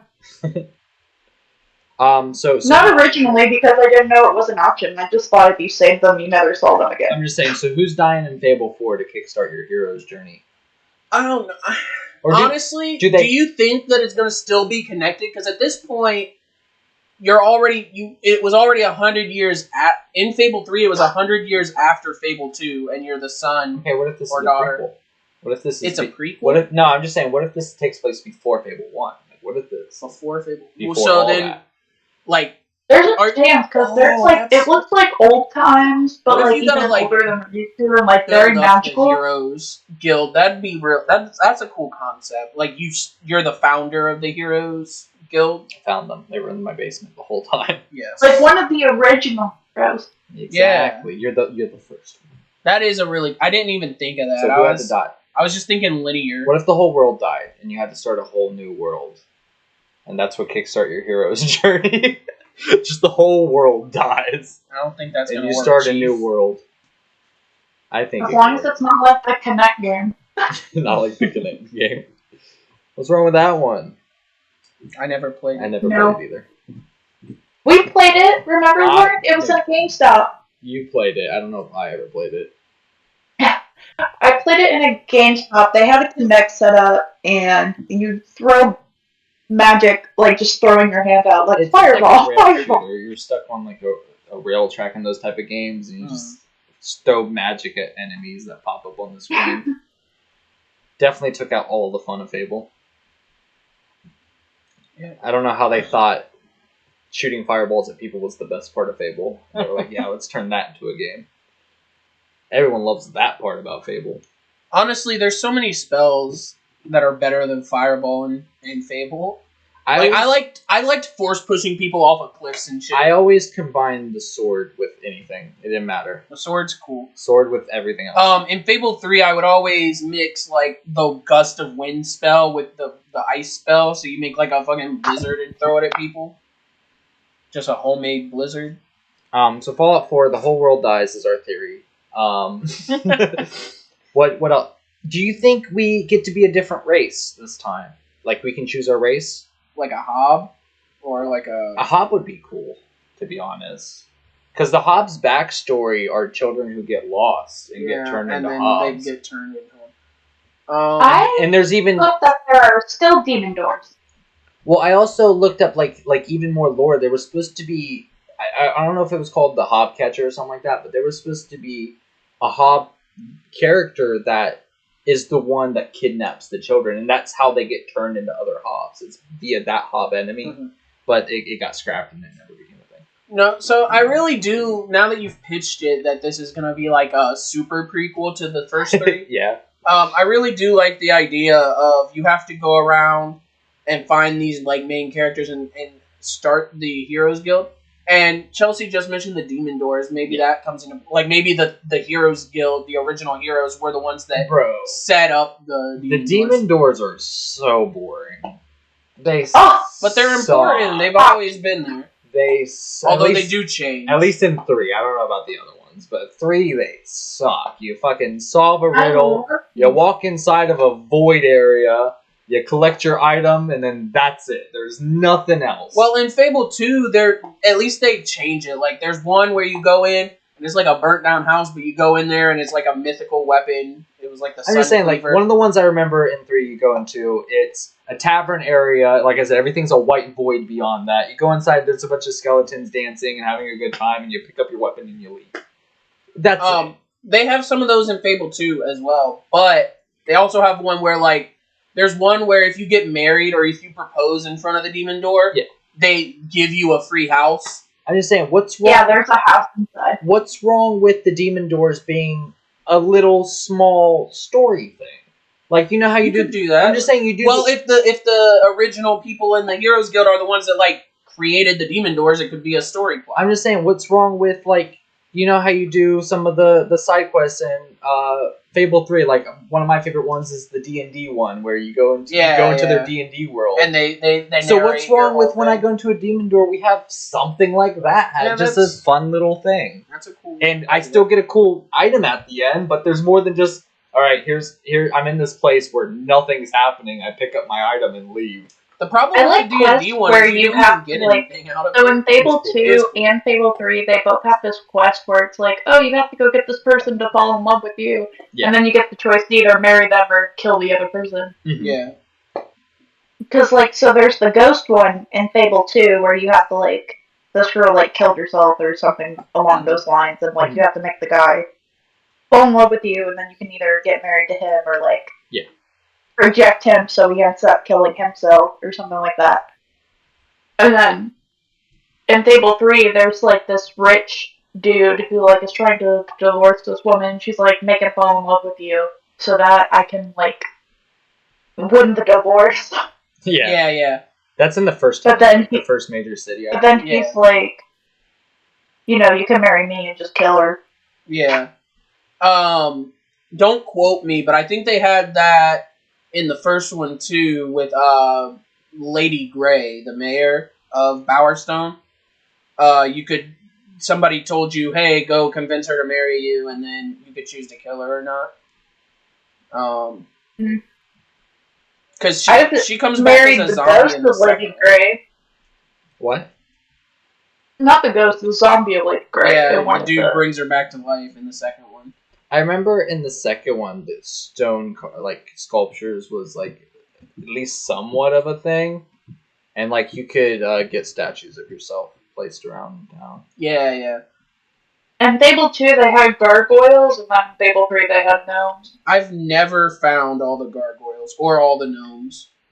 I was so close to the gargoyles, but I just never finished it. I in my most frequent, a long time from now, but my most frequent time playing 3 when I was doing all the chicken races, I was trying to do everything, but I eventually got bored of playing Fable and never finished my journey of doing everything. I've beaten the story and I've done a lot of the side quests before, but I've never done everything in the game. You never found all the gnomes? No, I've never opened up all the demon doors, never got all the gnomes. I don't know if I've done You've never opened up all the demon doors? No, that shit's so complicated. It's too much. I've opened up all the demon doors before. I've never done that. I've opened up some of them, but not all of them.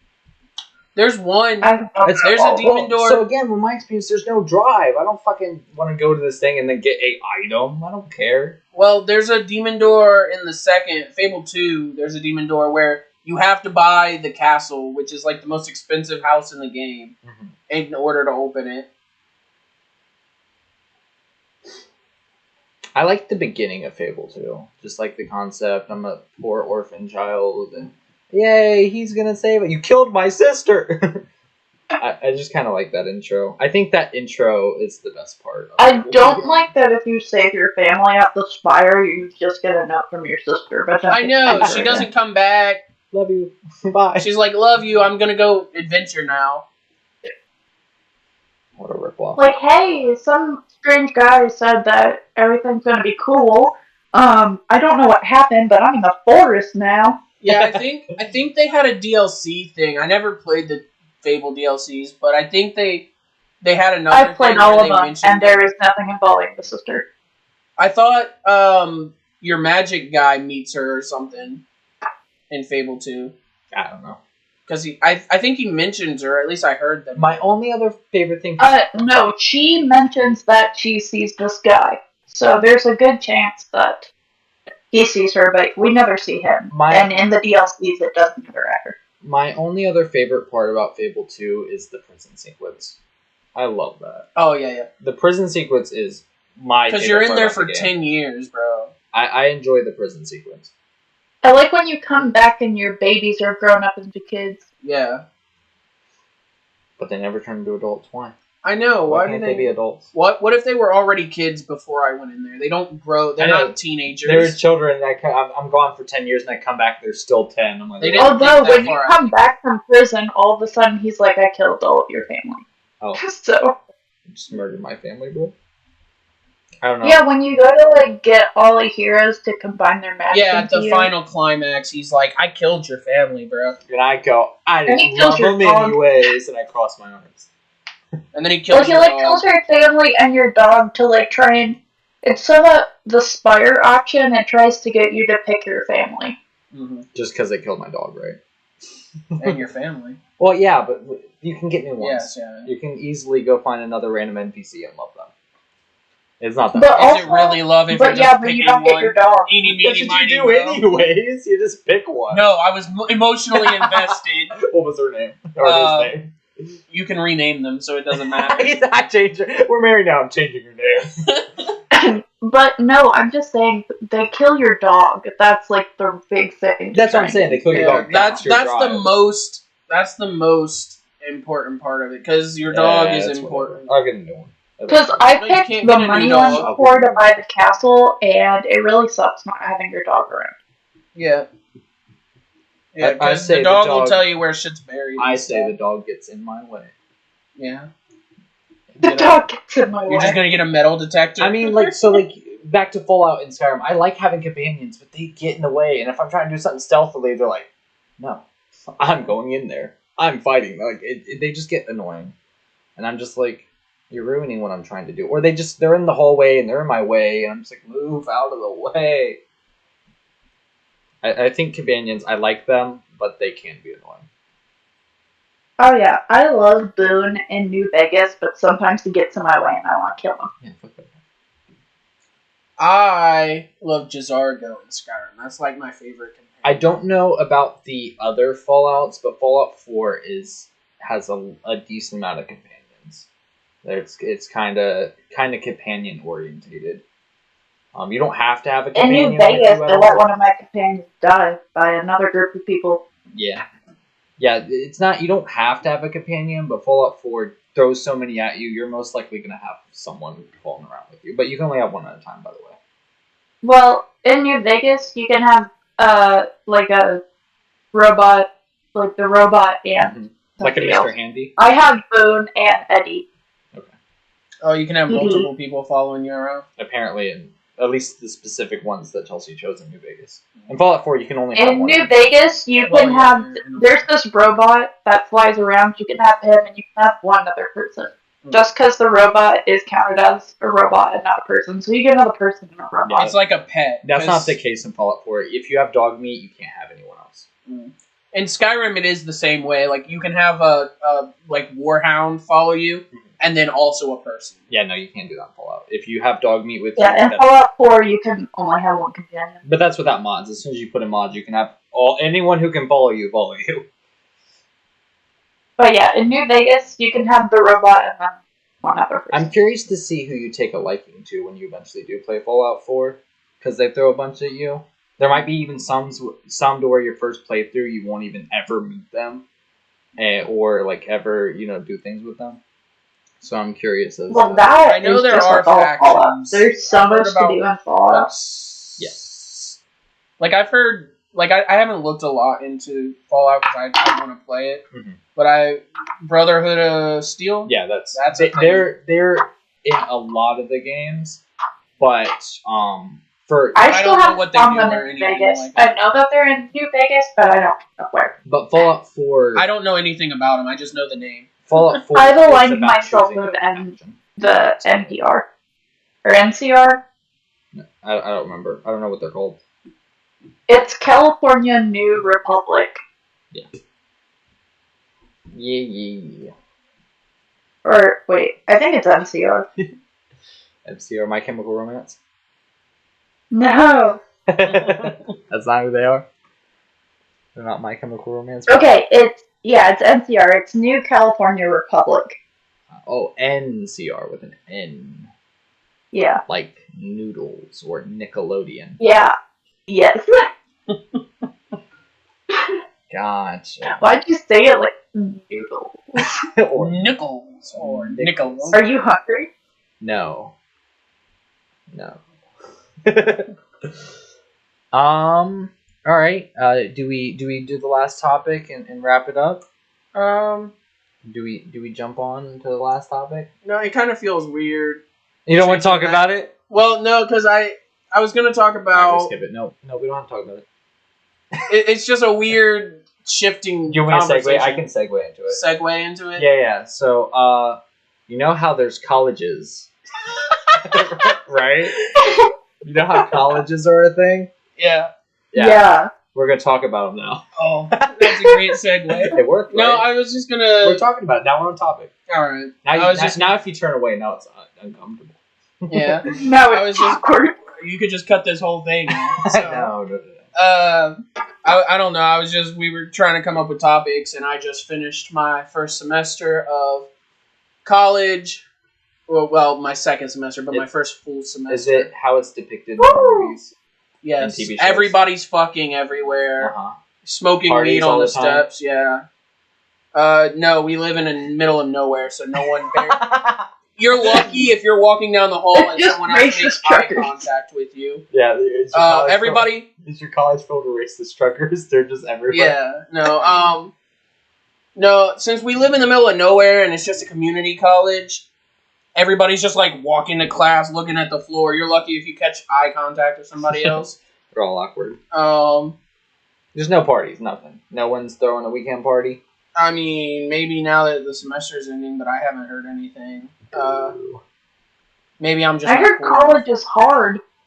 I don't. So far, it's not. Well, so we live in a state where out of all 50 states, the state we live in has the lowest income that goes to schools.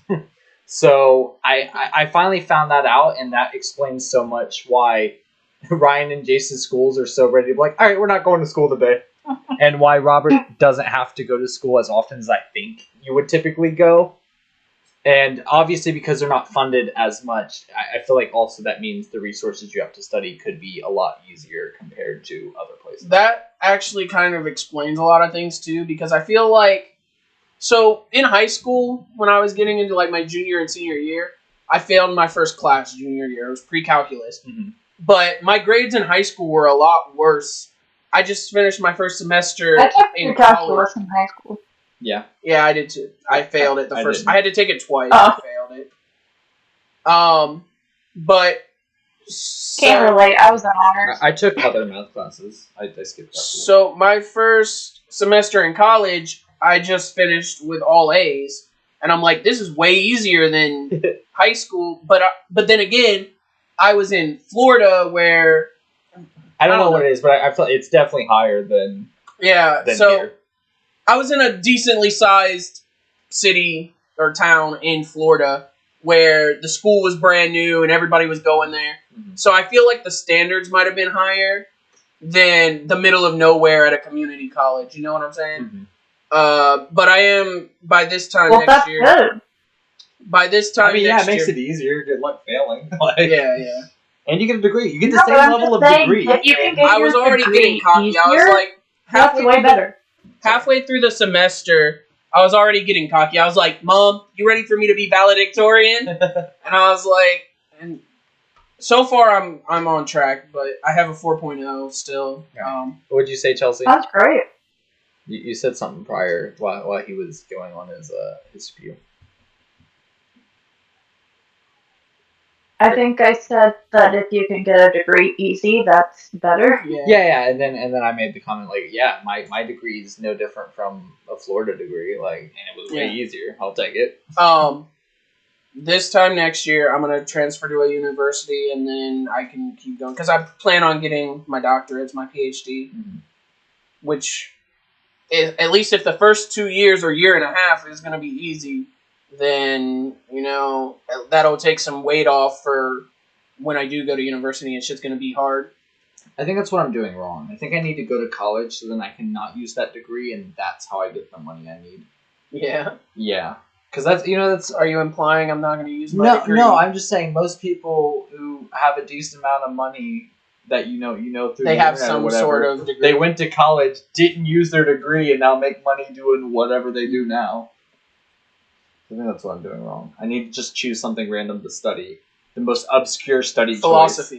choice. I'm just saying, just the most obscure study choice. No, psychology. Psychology is the degree that goes to waste the most time. But I love like that stuff. I would enjoy taking the person I work class. study the teacher I work study for is the psychology teacher or the there you go. No, he's sociology, not psychology. I don't like sociology. I've taken a sociology class. I don't prefer as much as psychology. I like learning about a person's thought than how society makes people think. Yeah, but psychology is one of those degrees that goes to waste the most often. That and like liberal arts and fucking English. See, but psychology I could use to become a school's guidance counselor. Yeah.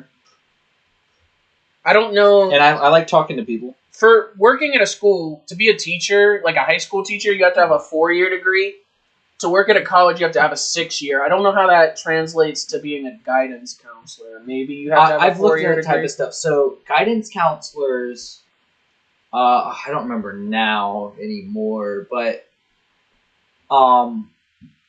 most guidance counselors are usually like teachers first, and then you can just like become a guidance counselor. It's from what I've looked up, you usually don't just go into being a guidance counselor for school. I'm not saying you can't. I'm just saying that's not from what I've seen how it typical happens. Road to. Usually, it's a teacher who so happen to have that type of study anyways, and then just goes into that role. From what I gathered, but that's not to say you can't just jump into that role. And you can also do vice versa. You can be a guidance counselor and then become a teacher. You can go that way too. Yeah. I'm not trying to be a teacher. I feel like a lot of that because just being a work study, I grade all the papers, and I'm like, this shit is boring as fuck. I don't want to do it. That's when you pop in our podcast, How to Podcast, and you you sit there and you listen to it while you grade the papers. I mean, I do. I listen to music, or I'll listen to YouTube or whatever while I'm doing it, but it's so tedious, and I'm like, I'm just a work study, and this shit's tedious. I don't want to be doing this for 20 years. That's why they have you do it. Yeah, I know. But you can do the same, like, teachers don't, but I feel like you could totally... Well, I mean, sometimes you have the day where everyone grades someone else's papers, so it makes it easier on the teacher or whatever. But I think you could totally... Like, you have student aides in, like, high school and stuff like that, and you could probably even do it in middle school. Yeah, I was a student aide. I just passed it off to them. And it's fun for them, because if they like me, they want to hang out with me anyways. Okay, you grade the papers, I do whatever I gotta do, and we can chit-chat. Did you ever student aid in high school? No, I did have... I mean, that's not to say I didn't go to classes when I wasn't supposed to and just talk with the teacher, but I was never a student aide. So, I was a theater kid. That's kind of a tangent, but I was a theater kid, and I would take every opportunity, like, teachers like, oh, well, we're not going to have class today. I'm like, all right, I'm going down to the theater room. Listen, eventually I started skipping a lot of my classes, and I was so cool with teachers I could weasel my way into chilling in their class. Well, yeah, like, PE. I was cool with the PE teacher, right? And he was just giving me an A for not, because we didn't have like a structured class. We would just go outside, walk laps or play volleyball or tennis or whatever. Mm-hmm. And so he was like, you're going to get an A anyways. If you want to go somewhere else, you can. And I was like, all right, I'll go work and build sets at theater. All right. Chelsea, did you have any teachers you would skip class or just if you had free time, go hang out with? And then I'm going to tell them because you're in trouble. You say no, because I was an introvert in high school, so I kind of just kept to myself. You didn't hang out with any of the teachers? No, not even Miss Johnson. Like, I liked Miss Johnson, and I still wouldn't just skip class to go hang out with her. Even though my senior year did have, like, 4 classes with her, so... Listen, I can't view Miss Johnson the same after meeting her in a mall by herself. Poor Miss Johnson. I can't view her the same. She seemed very lonely. Well, they would always, like, you know how her sister was on Broadway? They would always be like, she's so jealous of her sister, she's gonna murder her in her sleep. Listen, if Miss Johnson ever hears this, I'm not trying to talk bad about you. I was just saying that I feel bad. I don't know you. I feel bad. I love Miss Johnson. She was intense a lot of the time, but... She was doing a class before the theater program was started up. Oh, she was teaching she just had like a theater arts class. Yeah. That she literally, I think it was like the year that I did it. It was like the only year it happened. Because eventually the theater program started back up, and then it went to other people. No, it was the year before too. Oh, she had one the year before too. I enjoyed it. It was decent for like what it was. It was a nice, relaxed class as long as you did whatever you had to do. Easy A, extra credit, like for the credits you need. I think she's a good teacher, so. Yeah, like for people who are very, because she also did like the show choir and stuff like that. So people who are competitive like that, you know, she wasn't a dickhead or I feel like mean or anything to anyone. She just wanted people to take their craft seriously. Yeah, just whatever you're doing, just take it seriously, please. Which obviously, because like I even had that in my theater arts class. Like obviously, not everyone signed up for that class. You have kids who don't even want to be there, and of course that ends up disrupting the class because she's like, "Hey, fucking do something." Yeah, a lot of people will take like theater or band and be like, "Oh, it's an easy A." Well, I hate why do schools do that? If I didn't sign up for this class, why are you putting me in it? Why? I think that's so dumb. At least for high school, they need some people to do it.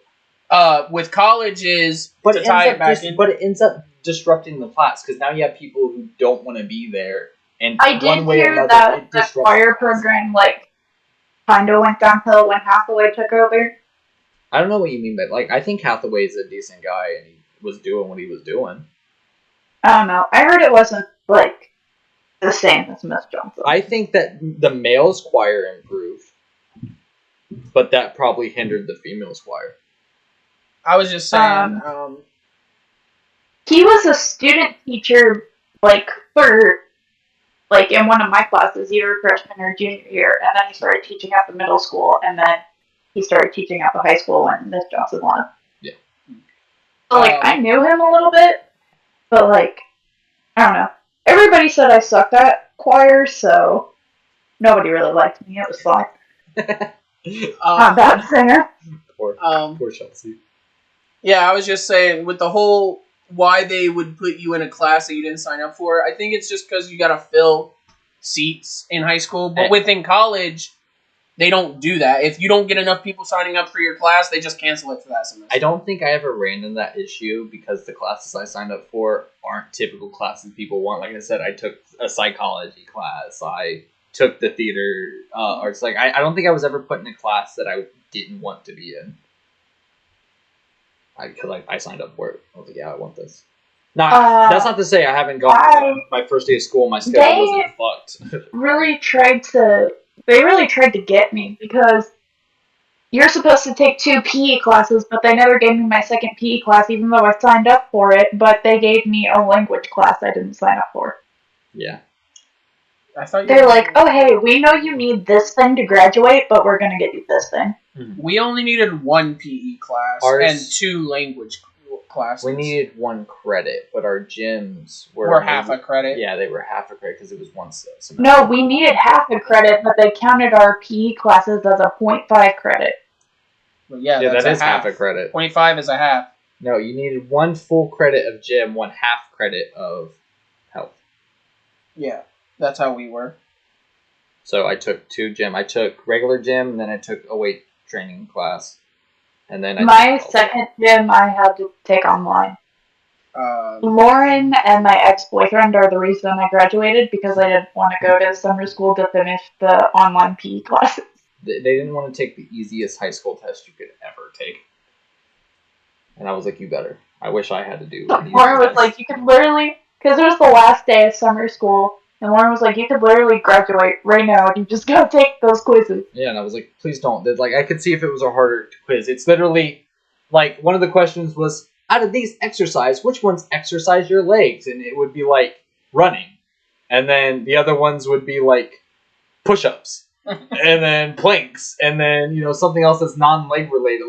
The questions were so easy. I was like, please go take this test. Please. So, yeah, my ex and Lauren were like, if you don't go, you're done.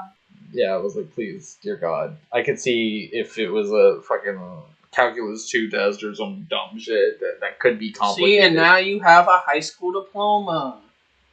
That I never used. I mean, the high school diploma doesn't come into play. It only only some jobs are like, hey, you need it, but They don't check. They don't check. They don't check. Kevin's had the same jobs as me, and he never graduated. Exactly. And I did. And they're like, you have to have a high school diploma, but they never checked. I work wherever, and they ask, and I go, yep. I got Yep. it. Whatever you want, I got it. I promise. Don't check it. Got whatever you need. So your first semester's done in the books. That's it. Yep. No more school. You're dropping out. It was awful experience. It was all just for one. I'm not even gonna get it. No parties. It was awful. Horrible experience. I feel like I'm kind of rushing through community college so I can get to university. Then it'll be all parties. It'll be all parties. That's what I'm waiting on. Waiting on the super dope parties. Get the boring shit out of the way. What class you take? I'm taking party class, bro. I'm taking parties 101. Get ready to drink all the White Claws in the world. Oh god. That's a whole nother thing. It's so gross. They suck. Chelsea likes them though. You like white? What is wrong with you? I like what? White Claws. I can't. Wait, one more time. White Claws. Oh, White Claws? I don't like White Claws. Mm-hmm. No, I like different hard seltzers, but I don't like White They're all the Claws. same They're thing. all the same. They're just a different name brand. I hate. I promise they're not the same. What I hate about stuff like that is they sound so appealing. They're like, ooh, this is a lime seltzer. Yeah, this is a strawberry lime seltzer with a splash of lemonade. And I'm like, oh, that sounds amazing. And then it tastes like fucking acidic ass. acidic ass. And then To not be only that. fair, I drink a lot of wine now. So like, and then I'll get another one that'll be another exotic flavor, and it'll taste exactly like the last seltzer. It's so stupid. I hate them. They're so. The first time I ever I drank got a wine, pumpkin spice seltzer. Yeah. Did it taste like that, or did it taste like acidic ass? acidic ass? Acidic ass. Carbonated ass. That's what it is. Oh, we love that. I'd like to. No, I shake up got that ass and I make it got carbonated. the moonshine apple pie. I That's like really good. the one of the moonshines. They come in the mason jars. They're so good. I don't remember which one, but one. Yeah, I think it's yesterday I made a spicy apple cider. And I used Jack Daniel's apple and the moonshine apple pie and then apple juice and caramel drizzle to Just make all the myself apple. a spicy apple cider. It's all apple. Holy shit! You went apple down. And I drank it out of my Hello Kitty mug. So I've never had flavored moonshine, but the first time I ever had moonshine, I was still in high school, and me and my sister went out back. We to the went distillery. Yeah, we had a distillery in the middle of nowhere. No, we went to a friend's house and we were all just hanging out. And then the friend was like, oh, well, we can go to my other buddy's house and get drunk. And we were like, all right, cool. And so we went over there and he had like a trailer, and it could have been a red flag if I had known what was going to happen. But we went into this trailer. We went into this back room where it was just like 3 walls and a closet, and fucking, he opens the closet and he's got like a gallon of fucking moonshine, like a milk gallon, and he's like, "Here we go," and he starts pouring it, and I was like, "Here we go." I took my first shot and I was like, "This ain't shit," and like Tiffany and my other friend are like gagging and shit, and I'm like, "Give me that," and I took the gallon and I chugged a big chunk of it, and the rest of the night, like, I remember what happens, but like we were walking down the street. And my friend's mom showed up, and she's like, "He's drunk." And I was like, "How does she know?" And they told me the next day that I was like walking like side to side, and I felt like I was walking perfectly normally, but apparently I was doing some stupid shit, and they could tell immediately that I was drunk. Shit. Good time. It's okay. Lauren would just drink Patron like it was nothing. Listen, we'll talk about that next time. We'll save that for next time. Tell all the stories next time. Don't give away all my secrets. Don't give away my secrets, bro. Don't tell them. Or tell them. I have all the stories. In my young, youthful life, I feel like I've had many experiences. Yes. Oh, I have so many My getting drunk with alcoholic friends experiences. Bro, if we want to do a whole episode on getting drunk with your friends, I got some stories to tell. Exactly. I got ones I don't even have to be drunk for. Bruh. But we'll save it. Alright. We'll talk about it next time. And speaking of that, we're going to wrap this one up. That's it. It's over. Put this dumpster fire into a non-flammable dumpster, because we're done. It's Chinatown. Is that your sign out? Yes. I just come with the most convoluted way to sign off every time. So yeah, that's been How to Podcast. We still don't know how. We're here to learn just as much as you are. Or teach you, because yeah, that was How to Podcast. That was How to Podcast. So we've done it right here. Tips. We how'd to podcast. We how'd it. We how'd it. We how'd it. We how'd to podcast. So now maybe you've learned. We are How to Podcast. Maybe you've learned something. Maybe you didn't. Who cares? I don't. Who cares? That's for you to decide. And we'll catch you. If you learned something cool, if you didn't, nerd. Fucking nerd. We'll catch you on the flippity, right? That's modern talk. Yeah, I hear people say that all the time. Cowabunga. Cowabunga. Hang 10. Hang 10. Team 10.